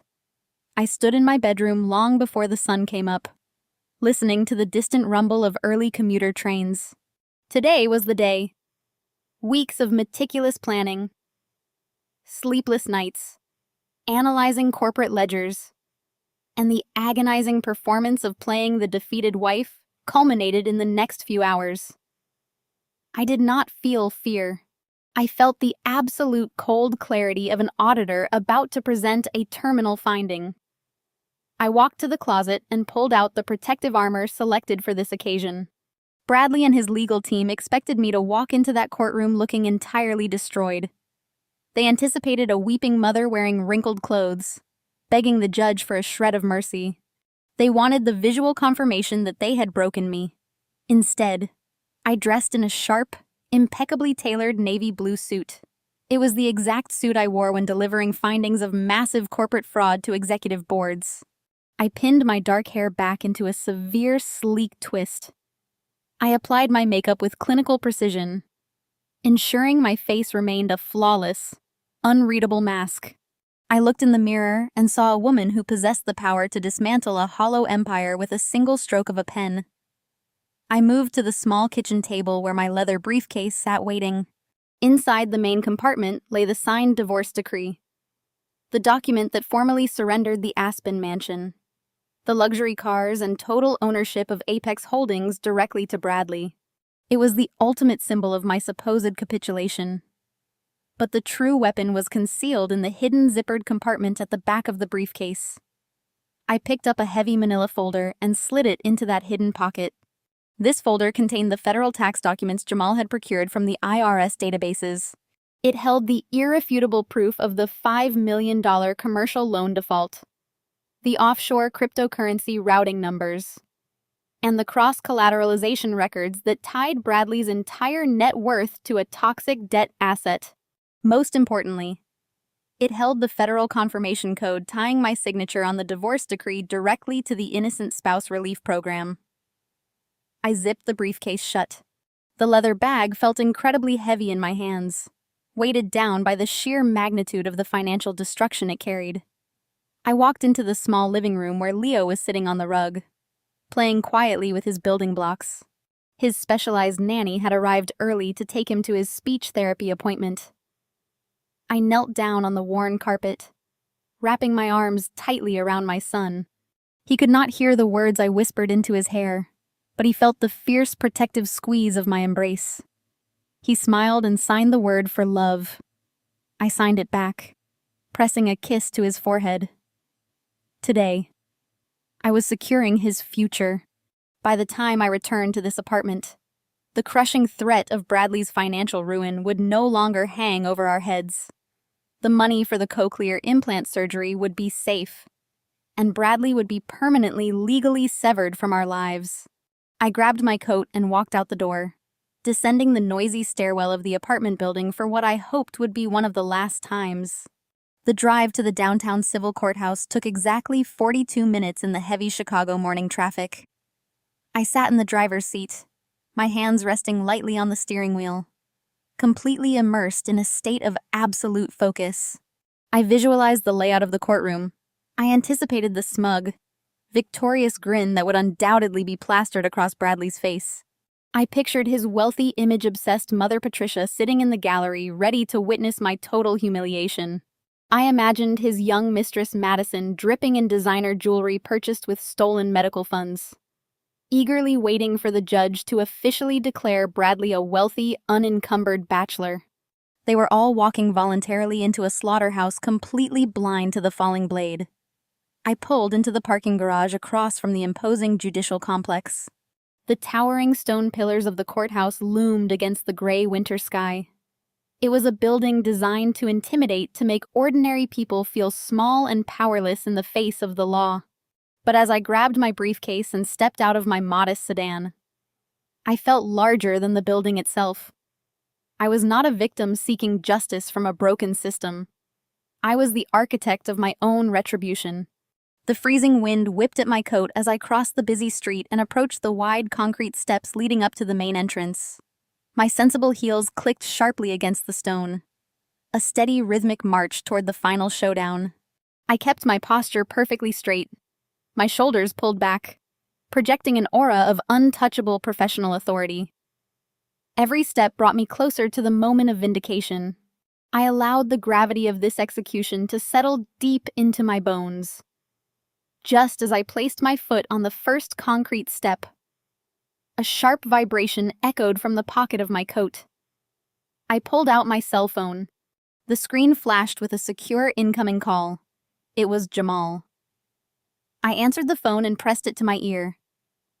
"I am walking up the steps now," I said, my voice cutting through the howl of the Chicago wind.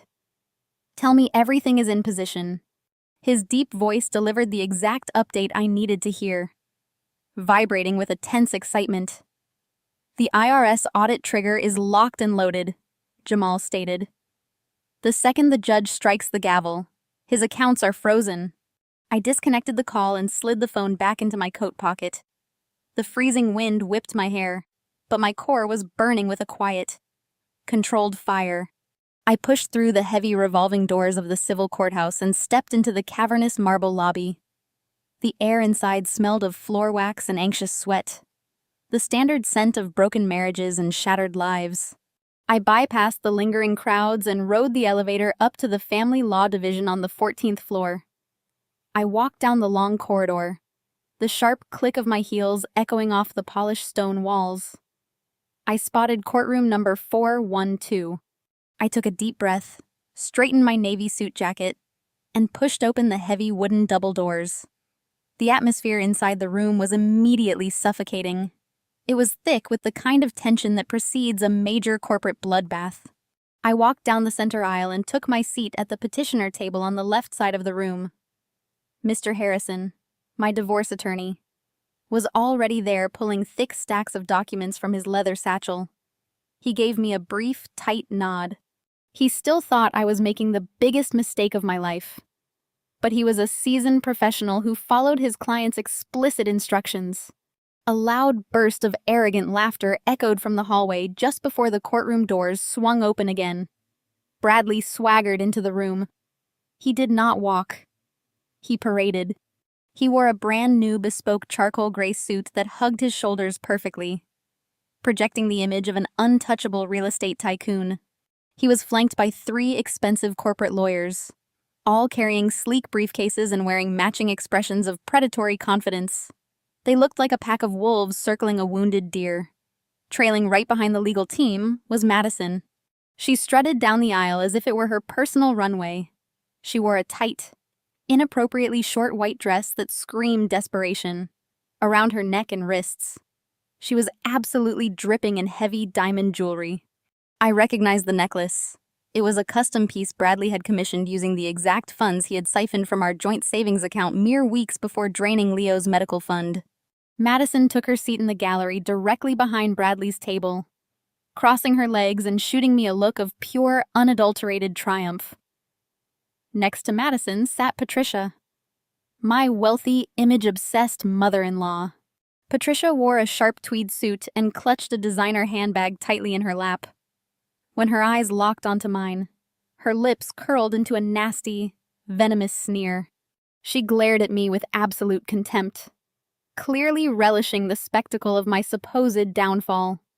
She was fully prepared to watch her son strip me of every single asset I had helped build over the last 7 years.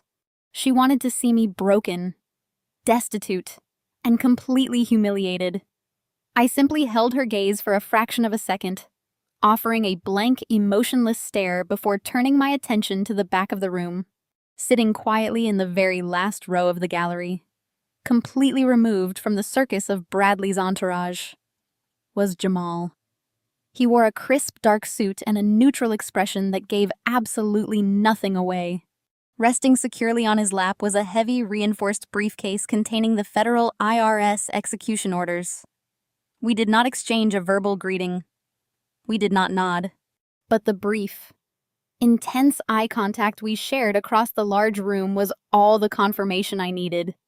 The federal trap was primed. The heavy wooden door behind the bench swung open, and the court bailiff commanded everyone to rise.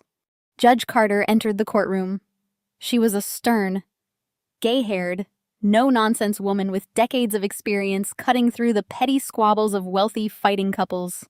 She took her seat, adjusted her reading glasses, and opened the massive file containing our final divorce decree. The entire courtroom sat down in unison. The silence in the room stretched on for several agonizing minutes as Judge Carter meticulously read through the binding document. I watched her eyebrows slowly rise toward her hairline. Her frown deepened with every single page she turned. She flipped back to the asset division summary, her eyes scanning the brutal, lopsided terms Bradley's lawyers had ruthlessly drafted. She looked at the clause awarding him the Aspen Mansion. She looked at the clause surrendering Apex Holdings. She looked at the complete waiver of spousal support and the immediate termination of his parental rights to Leo. Finally, Judge Carter took off her glasses and placed them on top of the file. She folded her hands and directed her piercing gaze straight across the room, locking eyes directly with me. She ignored Bradley and his expensive legal team entirely. "Mrs. Williams," the judge began, her voice echoing with a sharp, authoritative edge.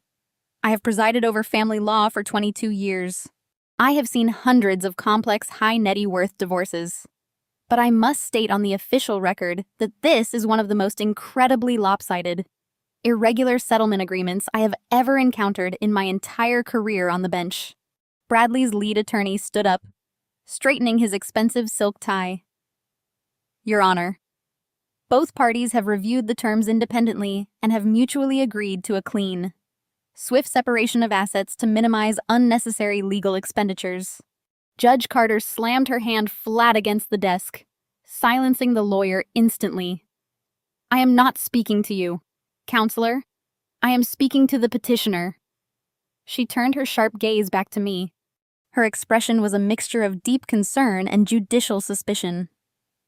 "Mrs. Williams, you are a highly educated professional. According to these documents, you are the primary custodian of a young child with significant ongoing medical needs. Yet you are signing away 100% of the marital estate." The courtroom was dead silent. Madison leaned forward in her seat, eager to watch the judge finalize the transfer of wealth. Bradley shifted in his chair, leaning back with an arrogant smirk plastered across his face. He clearly thought the judge's shock was a testament to his own brilliant, ruthless negotiation skills. He believed he had intimidated me so completely that even a seasoned judge was stunned by the absolute totality of his victory. He shot a quick, triumphant glance over his shoulder at Patricia, who offered a satisfied nod in return. They were reveling in the public validation of their greed. "You are accepting zero alimony." Judge Carter continued, her voice rising in disbelief. "You are completely surrendering a multi-million-dollar real estate portfolio. You are forfeiting all ownership stakes in Apex Holdings. You are explicitly waiving your fundamental legal right to financial discovery, meaning you are allowing your husband to take these businesses exactly as they are without verifying their actual worth. Do you fully comprehend the permanent, devastating financial consequences of this document?" Judge Carter leaned forward, resting her forearms on the elevated bench. Her voice softened slightly, adopting a tone of genuine maternal warning. "Mrs. Williams, I must ask you directly on the record. Are you being coerced into signing this agreement? Has anyone threatened your physical safety or the safety of your child? Because once I strike my gavel and sign this order, You cannot come back to this court in 6 months claiming you made a mistake under duress. You will walk out of this building with absolutely nothing but the clothes on your back and full financial responsibility for your son. I need you to be absolutely certain you want to proceed with this highly irregular surrender. Section 14,000 words. I held Judge Carter's piercing gaze. The silence pressed down on everyone present in the courtroom. I knew the judge was giving me a final opportunity to back out a chance to claim coercion and tear up the settlement. Jamal sat perfectly still in the very back row of the gallery, waiting for the legal mechanism to lock into place. Before I could confirm my certainty, my husband's lead attorney decided to seize the floor. He could not resist the urge to turn my silent compliance into a theatrical victory lap. Mr. Caldwell, his slick attorney, stood and buttoned his suit jacket, flashing a condescending smile. Your Honor, if I may clarify. He began, his voice dripping with arrogance. There is absolutely no coercion taking place here today. This agreement is entirely equitable considering this marriage. My client, Mr. Bradley Williams, is a visionary real estate developer. He built Apex Holdings from the ground up through his brilliance and work ethic.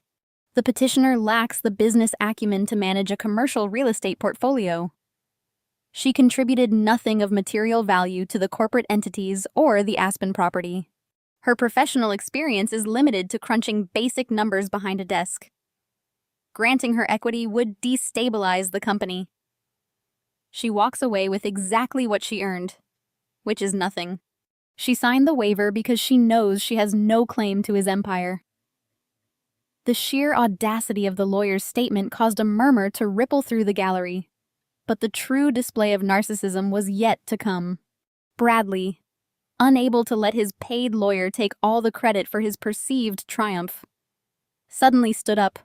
He pushed his leather chair back, roughly eager to cement his dominance on the official court record. Furthermore, Your Honor, Bradley interjected, his voice loud and brimming with toxic pride.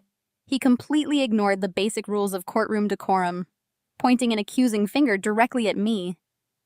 Let us be perfectly clear about the custody arrangement.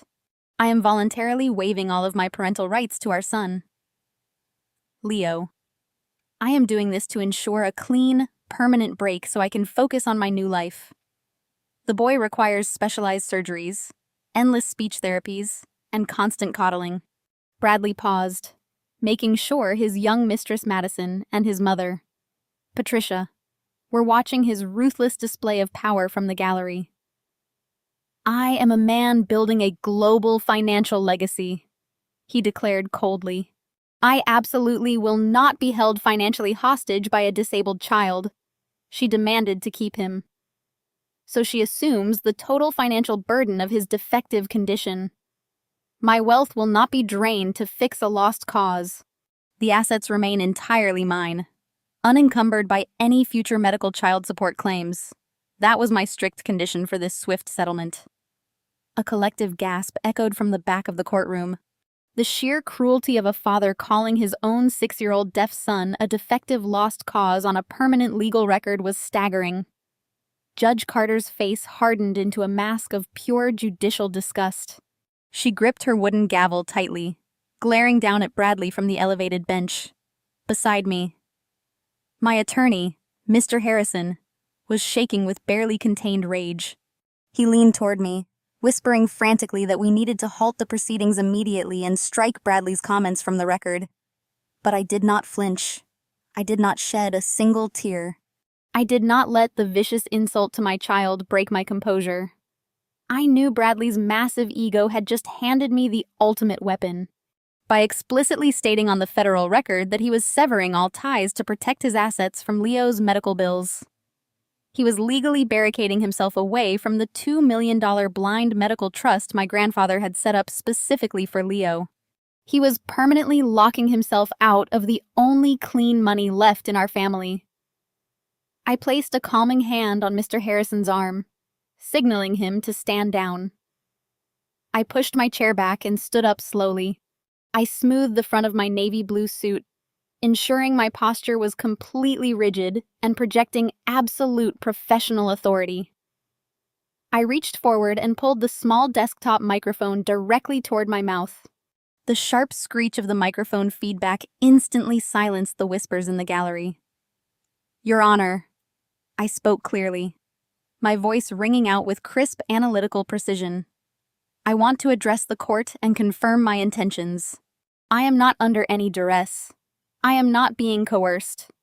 I am executing this agreement with complete clarity of mind." I turned my head slightly, locking my eyes directly onto Bradley. His smug smile wavered for a fraction of a second as he met my cold, calculating gaze. "I surrender 100% of the marital assets I declared into the microphone," enunciating every single syllable for the court reporter. "I formally relinquish all claims to the Aspen Mansion.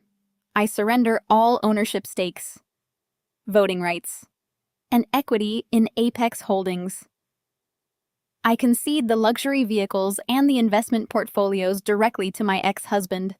I paused, letting the weight of my total surrender fill the silent room. Bradley's chest puffed out in absolute triumph.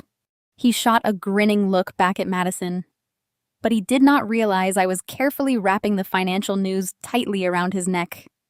"However," I continued, my voice dropping an octave, becoming sharper and heavier, "I want it stated clearly on the official legal record without any ambiguity that my ex-husband is assuming sole ownership of these corporate entities and real estate properties under the exact terms his lawyers demanded.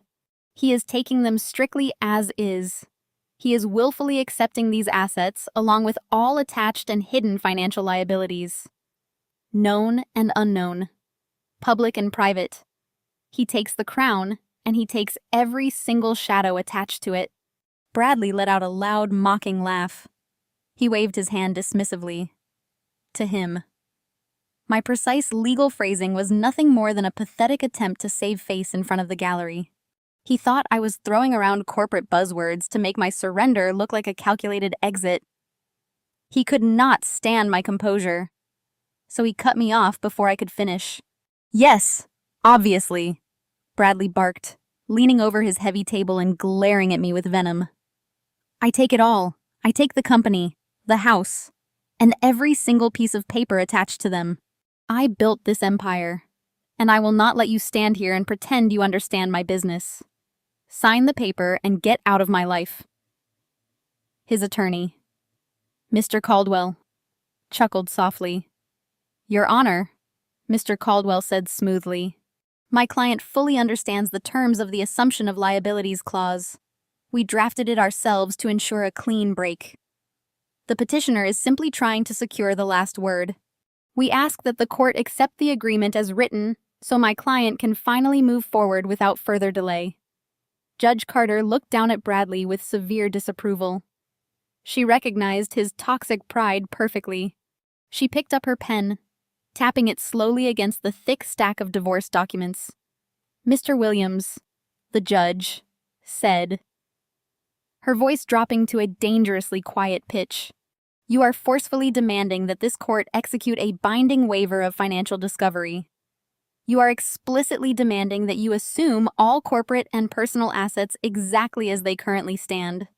By doing so, you are legally binding yourself to any and all debts, liens, and federal liabilities tied to Apex Holdings and the Aspen property. Once I sign this order, those burdens are yours alone. Do you comprehend the absolute finality of your request?" Bradley did not hesitate. His greed had consumed his rational thought process. He was utterly convinced his hidden offshore cryptocurrency accounts were about to explode in value, and he was terrified that delaying the divorce would give me a chance to claim his imaginary fortune. "I comprehend it perfectly, Your Honor," Bradley answered proudly, puffing out his chest. "I accept all terms and all liabilities.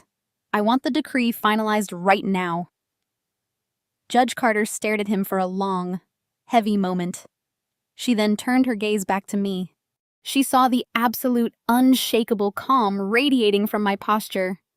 I gave her a single, firm nod. The judge let out a heavy sigh, signaling the end of the inquiry. "Very well," Judge Carter announced. "The court finds both parties are entering this agreement voluntarily. The petitioner has explicitly waived spousal support, and the respondent has legally severed his parental rights and obligations. The property division will proceed exactly as drafted by the respondent's legal counsel." The court clerk walked the heavy stack of documents over to our tables. I picked up my pen and signed my name on the final page, pressing the ink firmly into the paper. I made sure my federal reference code was perfectly legible right beneath my signature. I handed the paperwork back to the clerk, severing myself completely from Bradley's toxic, rotting empire. The clerk carried the documents to the defense table. Bradley snatched the pen and signed his name with a massive theatrical flourish. He practically shoved the paper back at the clerk, his eyes burning with absolute triumph. The documents were handed up to the elevated bench. Judge Carter meticulously reviewed the signatures. The courtroom held its collective breath. The only sound was the scratching of the judge's pen as she endorsed the final pages of the divorce decree. She gathered the paperwork, aligned the edges, and picked up her heavy wooden gavel. "It is so ordered," Judge Carter declared. The gavel struck the sounding block with a loud, sharp crack that echoed off the marble walls. The sound signaled the absolute legal death of my marriage. But more importantly, it signaled the irrevocable, legally binding transfer of a $5 million catastrophic commercial debt directly onto Bradley's shoulders. The trap was officially sprung, and the heavy steel doors had just slammed shut behind him. The courtroom immediately erupted into a sickening display of celebratory arrogance. Bradley jumped out of his chair, threw his arms in the air, and let out a loud whoop of victory. He turned around, grabbed Madison by the waist, and pulled her into a deep, passionate kiss right in the middle of the courtroom. Madison giggled loudly, wrapping her arms around his neck, her cheap diamond jewelry sparkling under the harsh fluorescent lights. She looked over Bradley's shoulder and shot me a nasty, gloating wink, thoroughly convinced she had just won the ultimate jackpot. From the front row of the gallery, Patricia stood up and began clapping her hands. My former mother-in-law was applauding the destruction of her own grandson's family. She beamed with pride, looking at Bradley as if he had just conquered the entire world. She turned her nose up at me, letting out a loud, dramatic sigh of relief, celebrating the fact that the burdensome disabled child and his demanding mother were finally erased from their wealthy lineage. Bradley's expensive corporate lawyers shook his hand, clapping him on the back and congratulating him on securing such a masterful, aggressive settlement. They packed their briefcases with smug, self-satisfied smiles, believing they had just executed a flawless legal strategy that completely outsmarted a naive, emotional wife. I did not move. I stood quietly at my table, watching their pathetic, grotesque celebration unfold. I watched Bradley bask in his false glory. I watched Madison parade her stolen wealth. I watched Patricia applaud her own son's impending doom. I remained perfectly still, a silent, calculating observer, waiting for the precise moment when the federal reality would inevitably crash down upon them and shatter their arrogant illusions into a million irreparable pieces. The courtroom air was thick with the suffocating scent of unearned victory. Bradley continued his pathetic display of affection with Madison near the gallery railing, while Patricia beamed from her front row seat. Mr. Harrison stood beside me at our table, packing his files with heavy, frustrated movements. He still believed we had just handed a massive fortune to a monster. I placed a reassuring hand on my lawyer's shoulder and gave him a knowing look. The time for waiting was officially over. I picked up the secondary manila folder from the hidden compartment of my briefcase. This was the dossier Jamal had delivered, the collection of federal tax documents and commercial banking ledgers that proved the absolute insolvency of Apex Holdings. I stepped away from the petitioner table and walked slowly across the center aisle of the courtroom. Mr. Caldwell Bradley's lead attorney was busy snapping the golden clasps of his expensive leather briefcase shut. He wore the satisfied expression of a man who believed he had just executed a flawless legal victory. He had bullied a mother out of her marital assets and secured his wealthy client a clean break. He was already calculating his massive bonus. He did not even bother to look up as I approached the defense table. He simply assumed I was coming over to offer a tearful, desperate plea or a bitter final remark. He let out a condescending sigh, clearly annoyed that I was interrupting his moment of professional triumph. I stopped right in front of him. I did not raise my voice. I did not display a single ounce of emotion. I simply dropped the heavy manila folder directly on top of his closed briefcase. The sharp smack of the paper hitting the leather cut through the celebratory noise of Bradley's entourage. "You might want to read the addendum to the property deed, counselor," I said, my voice dropping to a low, terrifyingly calm pitch.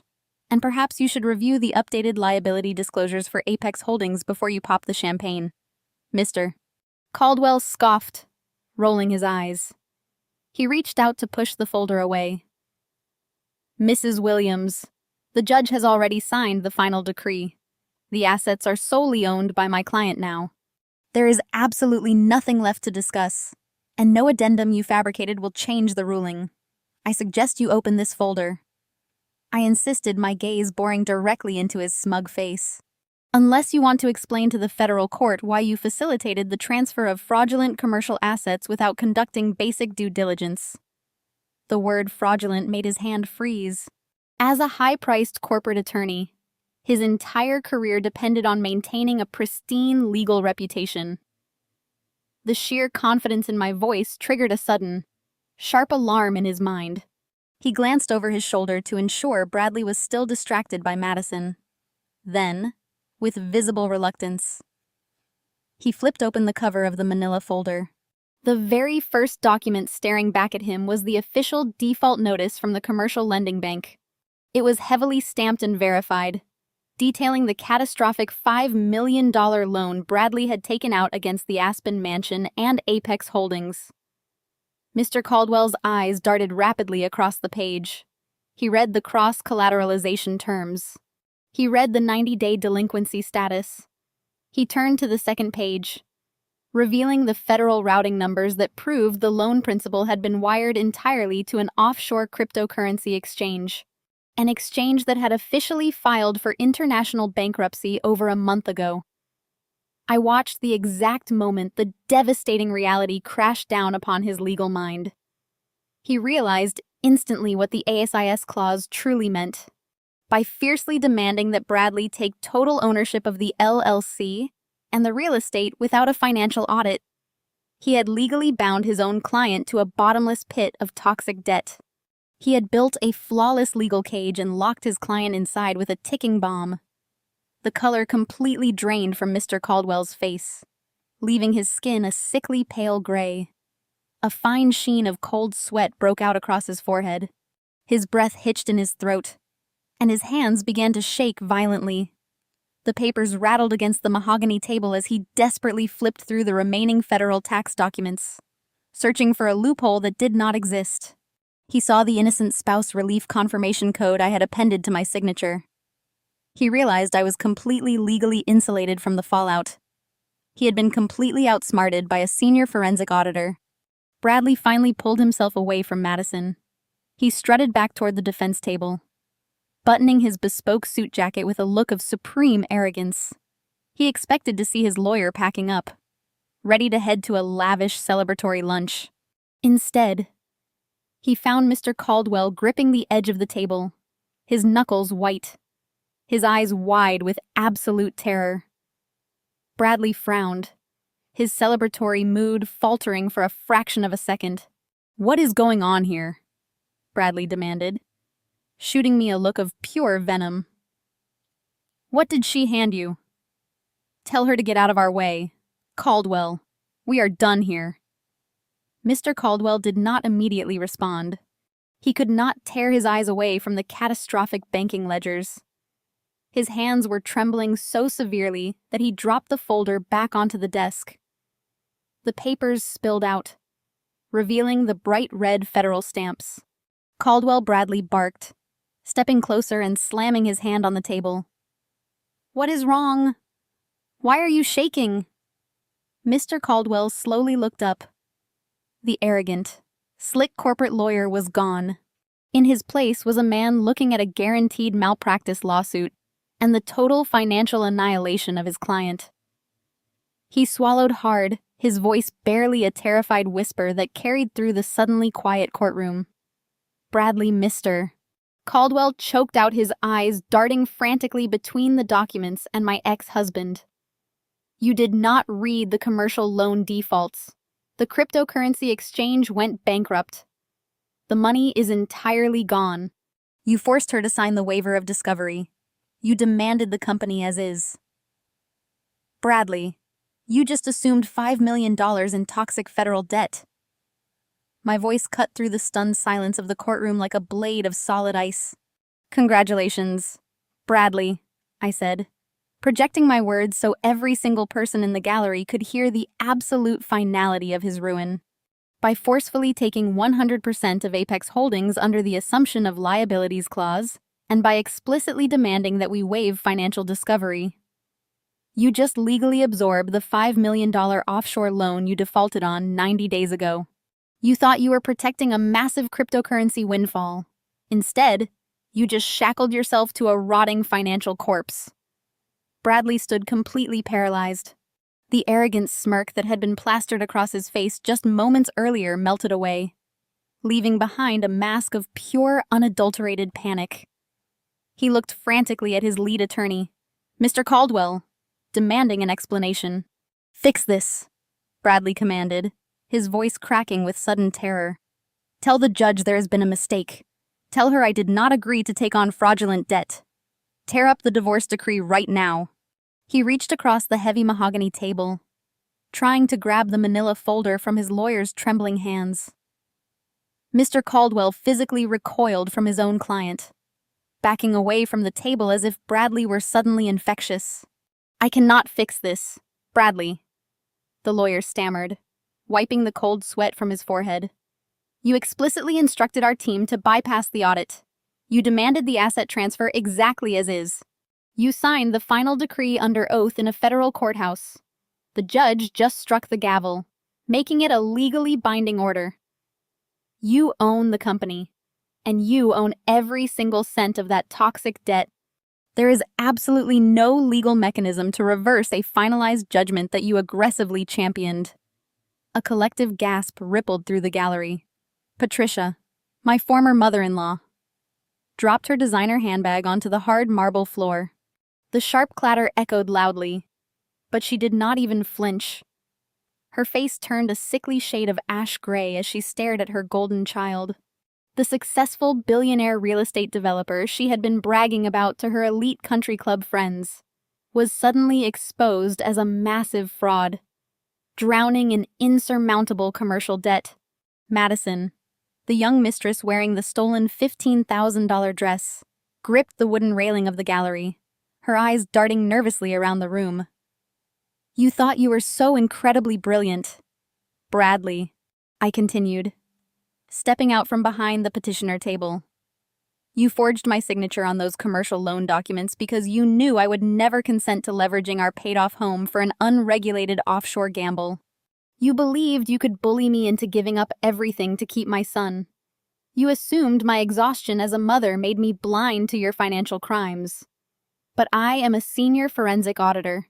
Finding the toxic rot hidden inside arrogant men is exactly what I do for a living." Bradley's chest heaved as he struggled to process the magnitude of his catastrophe.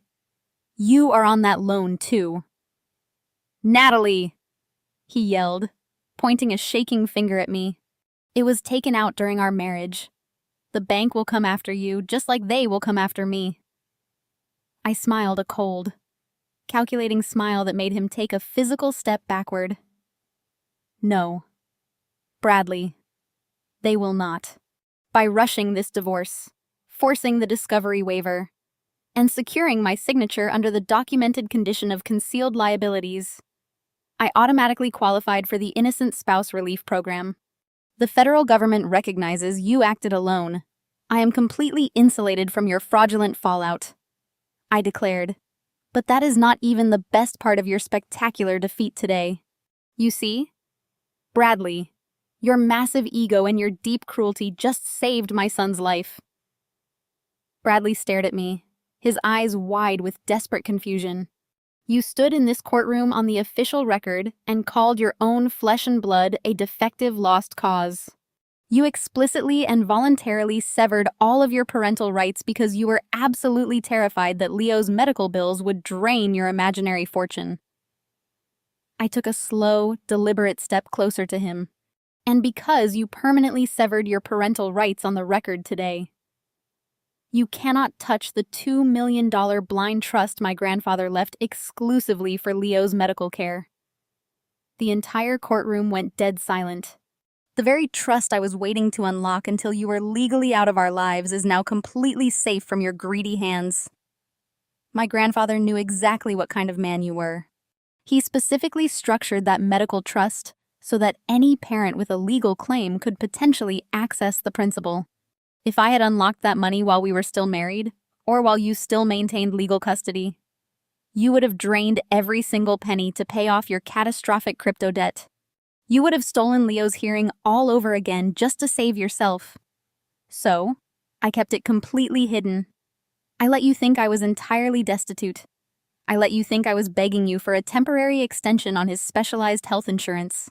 I let you laugh at me while you wore your shiny new gold Rolex. I played the pathetic discarded wife perfectly so you would gladly throw your son away. You thought you were cutting loose a sinking financial ship, I said, my voice echoing with absolute finality. But you actually just severed your only possible lifeline. The $2 million is now permanently locked away for Leo's cochlear implants and his future education. You have absolutely zero legal standing to petition the trust. You traded a guaranteed fortune for a piece of ugly modern art and $5 million in federal debt. You wanted to leave me with absolutely nothing. Bradley, congratulations. You succeeded in leaving yourself with less than nothing. Your absolute greed became the perfect instrument of your own permanent destruction. And I did not have to spend a dime. Bradley's face contorted into a mask of feral rage. The realization that he had willingly trapped himself behind an impenetrable legal wall completely shattered his meticulously crafted facade. He lunged forward, slamming his fists onto the heavy wooden defense table with a deafening crash that made his own attorneys flinch. "You cannot do this to me!" Bradley screamed, his voice cracking as it echoed off the high marble ceiling. He pointed a trembling finger at my face, his chest heaving with panicked breaths. "This is a shared marital debt. We were married when I signed those commercial loan documents. You are my wife. You are legally responsible for half of that $5 million. You cannot just walk away and leave me holding the bag for a federal default." I stood perfectly still, watching him unravel. "I am not your wife." "Bradley," I reminded him, gesturing to the freshly signed documents sitting on the clerk's desk. The judge just struck the gavel. Our marriage is legally terminated. And as Mr. Caldwell so eloquently argued just moments ago, you demanded to assume all assets and liabilities precisely as they stand. You fought tooth and nail for this exact outcome. Bradley spun around to face the bench, his eyes wide with wild, unchecked desperation. "Your Honor, you have to reverse the decree. I was misled. She committed fraud by omission. She knew about the default. And she hid the federal tax codes from me. I demand we tear up this agreement and restart the financial discovery phase immediately." Judge Carter stared down at him with an expression of absolute, unyielding stone. She adjusted her robe and leaned forward, projecting the full crushing weight of judicial authority. "Mr. Williams, you stood in my courtroom not 10 minutes ago and proudly declared you fully comprehended the terms of your agreement. You aggressively demanded the waiver of financial discovery. You explicitly ordered your legal team to draft the assumption of liabilities clause. I warned you about the permanent devastating consequences of this document, and you arrogantly dismissed my concerns. She picked up her gavel and pointed the wooden handle directly at him. There is absolutely no fraud by omission here today. There is only a man who is so blinded by his own greed that he willfully refused to audit his own corporate ledgers. The decree is signed, sealed, and entered into the permanent federal record. I will not reverse a legal judgment simply because you just realized you outsmarted yourself. You own Apex Holdings, and you own the $5 million default. This court is finished with your property division. Bradley let out a guttural, panicked yell.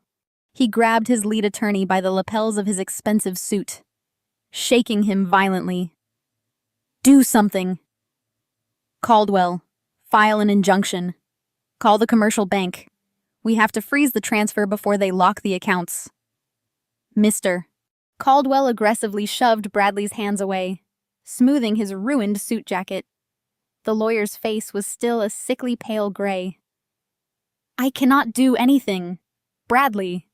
The attorney shot back his voice, dripping with sudden venomous distance. The bank already triggered the default. The funds are gone.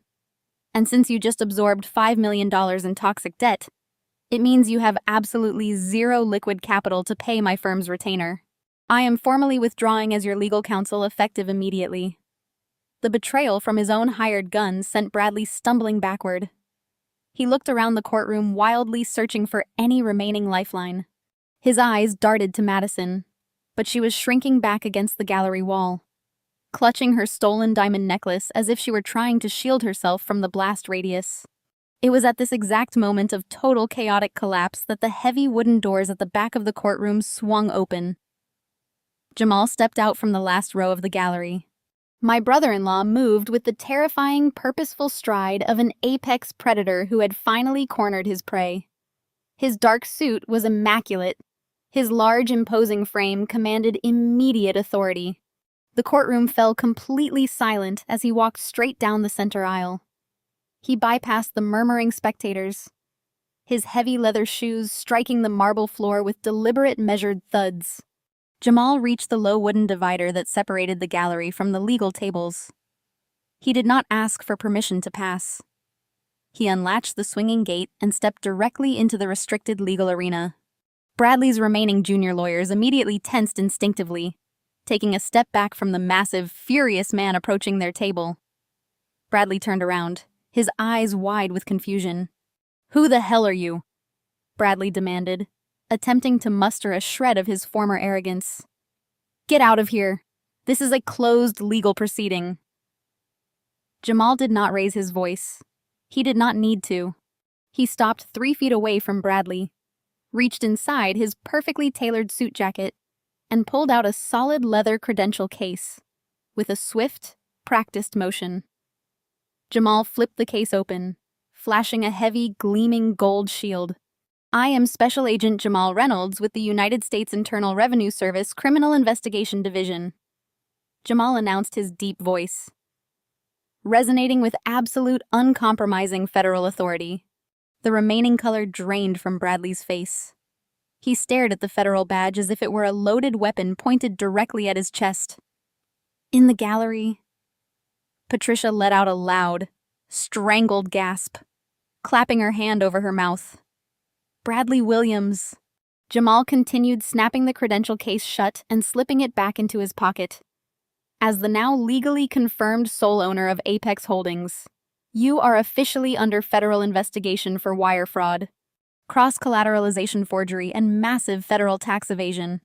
You utilized fraudulent signatures to secure a commercial loan, and you willfully diverted those funds into an unregulated offshore cryptocurrency exchange to evade federal tax liabilities." Bradley shook his head frantically, holding his hands up in a desperate gesture of surrender. "No. No, you do not understand. I can pay it back. I just need time. The crypto market will recover. I have the Aspen House. The house is worth millions. I can liquidate it today." Jamal offered a cold, predatory smile that mirrored my own. "You cannot liquidate anything. Mr. Williams, the IRS has officially executed a total asset freeze across your entire financial portfolio. We have seized the corporate bank accounts, We have seized the luxury vehicles you claim today, and we have placed an immediate federal lien on the Aspen property. You do not own a mansion anymore. You own a federal crime scene. The reality of the federal seizure crashed down on the courtroom like a physical weight. You thought you were a genius for leveraging a paid-off property. Jamal continued stepping closer so Bradley had nowhere to retreat. But you forged a signature on a federally insured loan document that elevates your little real estate scheme from a civil dispute into a Class B federal felony. You transmitted those funds across international borders, adding wire fraud to the charges. And by utilizing Apex Holdings as a shield, you triggered a corporate tax audit that will tear apart every single business dealing you have executed for the past 7 years. Jamal reached into his secure briefcase and pulled out a thick stack of federal warrants stamped with bright red seals. He dropped them aggressively onto Bradley's table right next to the finalized divorce decree. Every single dollar you attempt to move, every account you try to access, and every asset you try to sell is now under federal jurisdiction. Jamal stated, his voice a low, terrifying rumble. You have absolutely zero access to capital. You cannot pay your lawyers. You cannot pay your mortgage. You cannot even buy a cup of coffee without federal authorization. The illusion is over. Bradley, we are seizing it all. The silence that followed Jamal's declaration was profound. A heavy vacuum sucking the air straight out of the room. Then reality fractured completely. The courtroom descended into absolute unbridled chaos. The sheer gravity of the federal warrants sitting on the defense table acted like a detonator, blowing Bradley's meticulously crafted world to pieces. In the gallery, Patricia let out a sound that was half shriek and half breathless gasp. The impeccably groomed matriarch, who had spent the entire morning sneering at me and eagerly anticipating my total financial ruin, suddenly grasped the horrifying truth. Her son was not a billionaire titan of industry. He was a federal criminal facing years in a penitentiary, and the wealth she so proudly flaunted to her elite country club circle was entirely fraudulent. She stood up, her knees buckling wildly beneath her tweed skirt. She clawed at her throat, gasping desperately for air as a full-blown panic attack seized her chest, with a dramatic, piercing scream that echoed off the high marble walls. Patricia's eyes rolled back into her head. She collapsed rigidly into the wooden pews, fainting dead away. The courtroom bailiffs immediately rushed toward the gallery to attend to the unconscious woman, their heavy boots thudding against the polished floor, yelling for emergency medical assistance. But Bradley did not even look back at his collapsed mother. His frantic, terrified eyes were locked entirely onto Madison. The 24-year-old mistress stood frozen near the wooden gallery railing. The smug, victorious smirk she had worn while parading her $15,000 designer dress had completely vanished. Madison was not a financial expert, but she clearly understood the terrifying weight of the words federal investigation asset freeze and wire fraud. She looked at the towering stack of red-stamped federal warrants, then looked at Bradley's pale, sweat-drenched face. The luxurious fantasy she had happily destroyed my family to acquire was instantly dissolving into a terrifying legal nightmare. She realized with sudden, brutal clarity that she was not marrying a wealthy real estate mogul. She was tying herself to a broke, disgraced felon, drowning in $5 million of toxic commercial debt. Madison's face twisted into a mask of pure revulsion. "You lied to me," Madison shrieked, her voice shrill and piercing enough to cut through the commotion in the gallery. "You told me you were loaded. You told me she was the one dragging you down. You are completely broke. You are going to federal prison." Bradley reached out a trembling hand toward her. "Madison, please. Baby, just wait a minute. My lawyers can fix this. I can move some money around. You do not have any money." Madison screamed back, stepping away from him as if he were covered in toxic waste. "The federal agents are seizing everything. You bought my car with stolen funds. I am not going down for your federal crimes." With frantic, trembling fingers, Madison grabbed her left hand and violently yanked the massive diamond engagement ring off her finger. The ring, purchased with the exact funds Bradley had ruthlessly drained from Leo's medical savings account, caught the harsh courtroom light for a brief second. Madison wound up her arm and hurled the heavy diamond directly at Bradley's chest. The ring struck his lapel with a sharp thwack and clattered loudly onto the polished marble floor, spinning wildly before coming to a dead stop near his expensive leather shoes. Madison did not wait for him to speak another word. She picked up the hem of her designer skirt, spun around, and sprinted out of the courtroom as fast as her heels could carry her, shoving past the rushing baifs and completely abandoning the man she claimed to love. Bradley stood entirely alone in the center of the chaos. His legal team had abandoned him. His mistress had fled in terror. His mother lay unconscious in the gallery. The federal government had seized his entire existence. The imposing, untouchable real estate developer was completely gone. In his place stood a hollow, terrified shell of a man staring directly into the absolute abyss of his own making. His legs simply gave out. Bradley dropped to his knees right in the middle of the courtroom floor. The sharp crack of his kneecaps hitting the solid marble echoed loudly. But he did not seem to feel the physical pain. He crawled forward on his hands and knees, scrambling desperately across the center aisle until he reached the edge of my petitioner table. He reached out with shaking, sweaty hands, gripping the wooden edge of my desk as if he were a drowning man clinging to a floating piece of driftwood. "Natalie, please," Bradley sobbed, his voice cracking into a high, pathetic whine. "Please, you have to stop this. You have to tell them it is a massive mistake. Tell the judge you want to amend the divorce decree. We can reverse the waiver of discovery right now. We can split the debt. You are an auditor. You know how to restructure these things. Please, Natalie, you have to save me." I looked down at the man kneeling in front of me.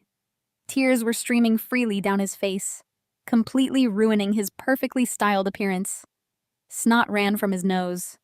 He was hyperventilating, begging me to rescue him from the exact financial trap he had so eagerly demanded to enter. "I can be better," Bradley pleaded, his voice breaking into a hysterical, "Wretched Soba, I swear to you, I will be a better husband. I was just overly stressed. The business loans were making me crazy, and Madison was just a stupid, meaningless distraction. I will sell everything. I will live humbly. I love you. Natalie, I have always loved you. We built that Aspen house together. We built a life together. You cannot just let the IRS take me away to a federal penitentiary." He reached out his trembling fingers, hovering just inches from the fabric of my navy blue suit. Too terrified of my cold demeanor to actually touch me, he looked up at me with wide, bloodshot eyes, attempting to play his absolute final, most desperate card. "Think about Leo." Bradley wept, his voice dropping into a manipulative, choking whisper. "Think about our son, Natalie. A young boy needs his father. You cannot let your son grow up knowing his father is sitting in a federal prison cell. I love him. I will pay for his cochlear implant surgery. I will find the money somewhere.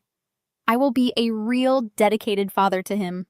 Please, for Leo's sake. You have to amend the legal paperwork. Just tear up the decree and take me back." The sheer, unadulterated audacity of his words was breathtaking. Less than 30 minutes ago, standing in this exact same courtroom on the official federal record, he had coldly referred to our beautiful, bright son as a defective lost cause. He had explicitly demanded the total severance of his parental rights so he would never have to pay a single dime toward the medical bills. And now, kneeling on the floor, facing the total annihilation of his freedom and his wealth, he dared to use the son he had just legally discarded as a shield to protect himself from federal prosecution. I stared down at his pathetic, weeping face. I did not feel a single ounce of pity. I did not feel a flicker of sorrow or regret.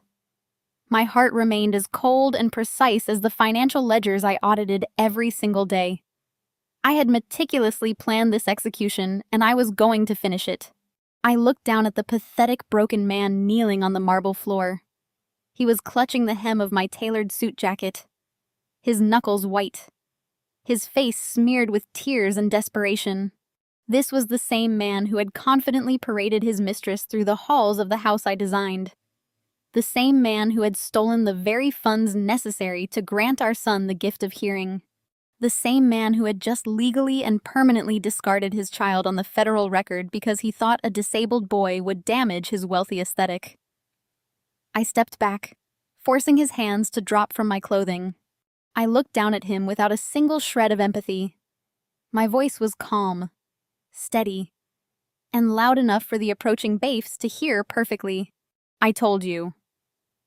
Bradley, I said, letting the absolute finality of the statement ring through the chaotic courtroom. I gave you exactly what you asked for. You got the house, the cars, and the company. I get the son. It is a fair trade. I turned my back on him. I did not look at the heavy federal warrants sitting on the table. I did not look at Patricia, who was now being loaded onto a medical stretcher by the emergency response team.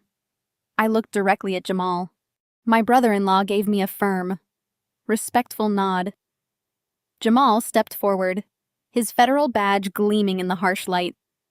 I watched as he pulled a pair of heavy steel handcuffs from his belt. The sharp metallic click of the cuffs locking around Bradley's wrists was the most satisfying sound I had ever heard. Jamal calmly read him his rights, his deep voice overpowering Bradley's frantic, pathetic sobbing. We walked shoulder to shoulder down the center aisle of the courtroom. Behind me, Bradley began to scream. It was a high, guttural sound of pure panic as the federal agents and court baifs grabbed his arms and forcefully hauled him to his feet. He thrashed and yelled my name, begging for a second chance, but I kept walking.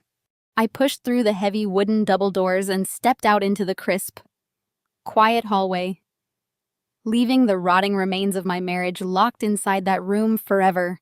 1 year later, the morning sun poured through the massive floor-to-ceiling windows of my new downtown corner office.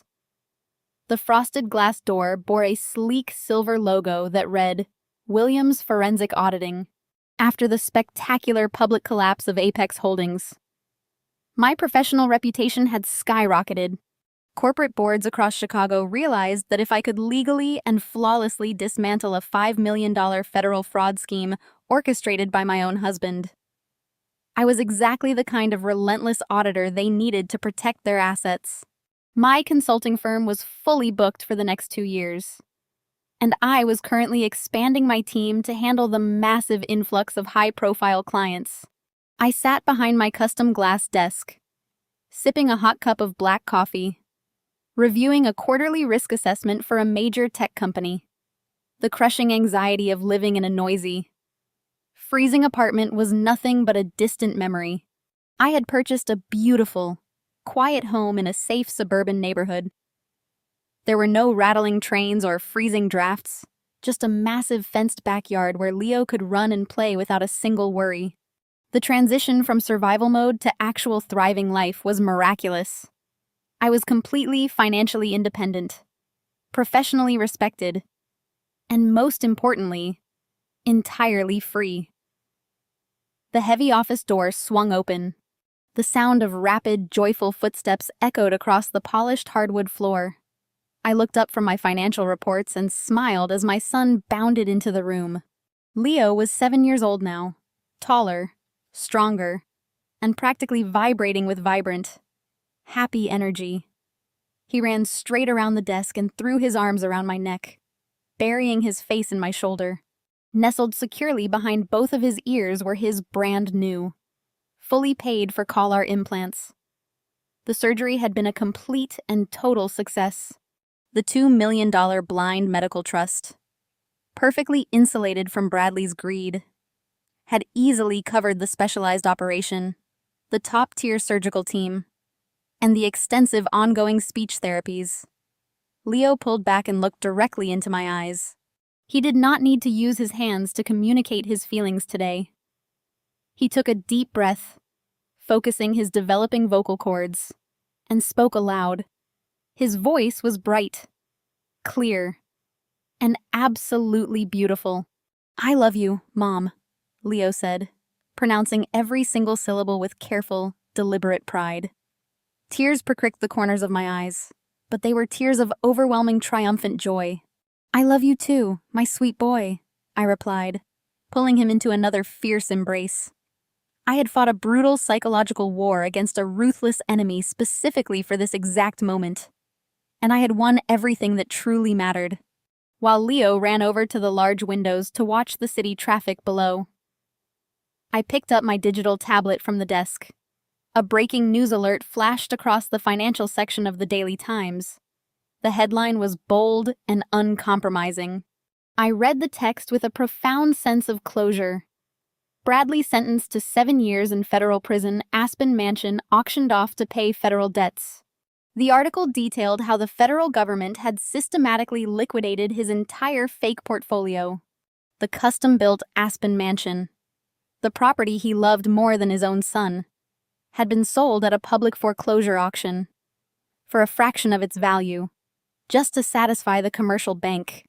The article even mentioned that his personal assets were seized, including a notoriously ugly modern art painting that was ultimately appraised at $0 and thrown into a federal evidence storage locker. Bradley had lost absolutely everything. His mistress had vanished into the wind. His mother had been completely humiliated in her elite social circles. He was currently sitting in a tiny concrete federal cell, stripped of his bespoke suits and his arrogant delusions. The empire he tried to steal had crushed him entirely. Sometimes the best way to defeat a greedy person isn't to fight them for the assets, but to hand them the very anchor that will pull them under. Have you ever had to step back and let karma or the IRS do the heavy lifting for you? Share your stories in the comments below. Don't forget to like and subscribe for more stories of surviving the unimaginable. Remember, your independence is your strongest weapon. The gripping story of Natalie's strategic triumph over her ruthless ex-husband offers a profound lesson on the nature of conflict. True power does not always require shouting the loudest or fighting the hardest. In fact, the most effective way to defeat a profoundly greedy and narcissistic individual is often to step back and let their own hubris do the work. When faced with an agonizing betrayal involving the theft of her disabled son's medical funds and a callous divorce, Natalie could have reacted with immediate and predictable rage. Instead, she chose the path of calculated patience. This narrative teaches us that in the face of profound injustice, our initial instinct to wage a scorched earth war might actually trap us in the chaos the toxic person thrives on. Bradley expected a desperate fight over assets, which would have fueled his ego and drained Natalie's resources. By giving him exactly what his greed demanded through total ownership of a rotting empire, she legally insulated herself and her son. The lesson here is about the sheer power of emotional detachment. When we remove our ego from a toxic battle, we can see the hidden vulnerabilities of our opponents. Greed is inherently blinding. By stepping aside and refusing to play a rigged game, we allow the toxic individual to confidently march into a trap of their own making. Ultimately, Natalie's victory was born from her independence and her unshakable focus on what truly mattered. Her child's future and her own peace were secured through strategy rather than emotion. It reminds us that walking away is not a sign of weakness, but a masterful display of strength. Take a moment today to evaluate the toxic battles in your own life and ask yourself if stepping back might actually be your most powerful move. Then share your thoughts on finding strength and silence in the comments below.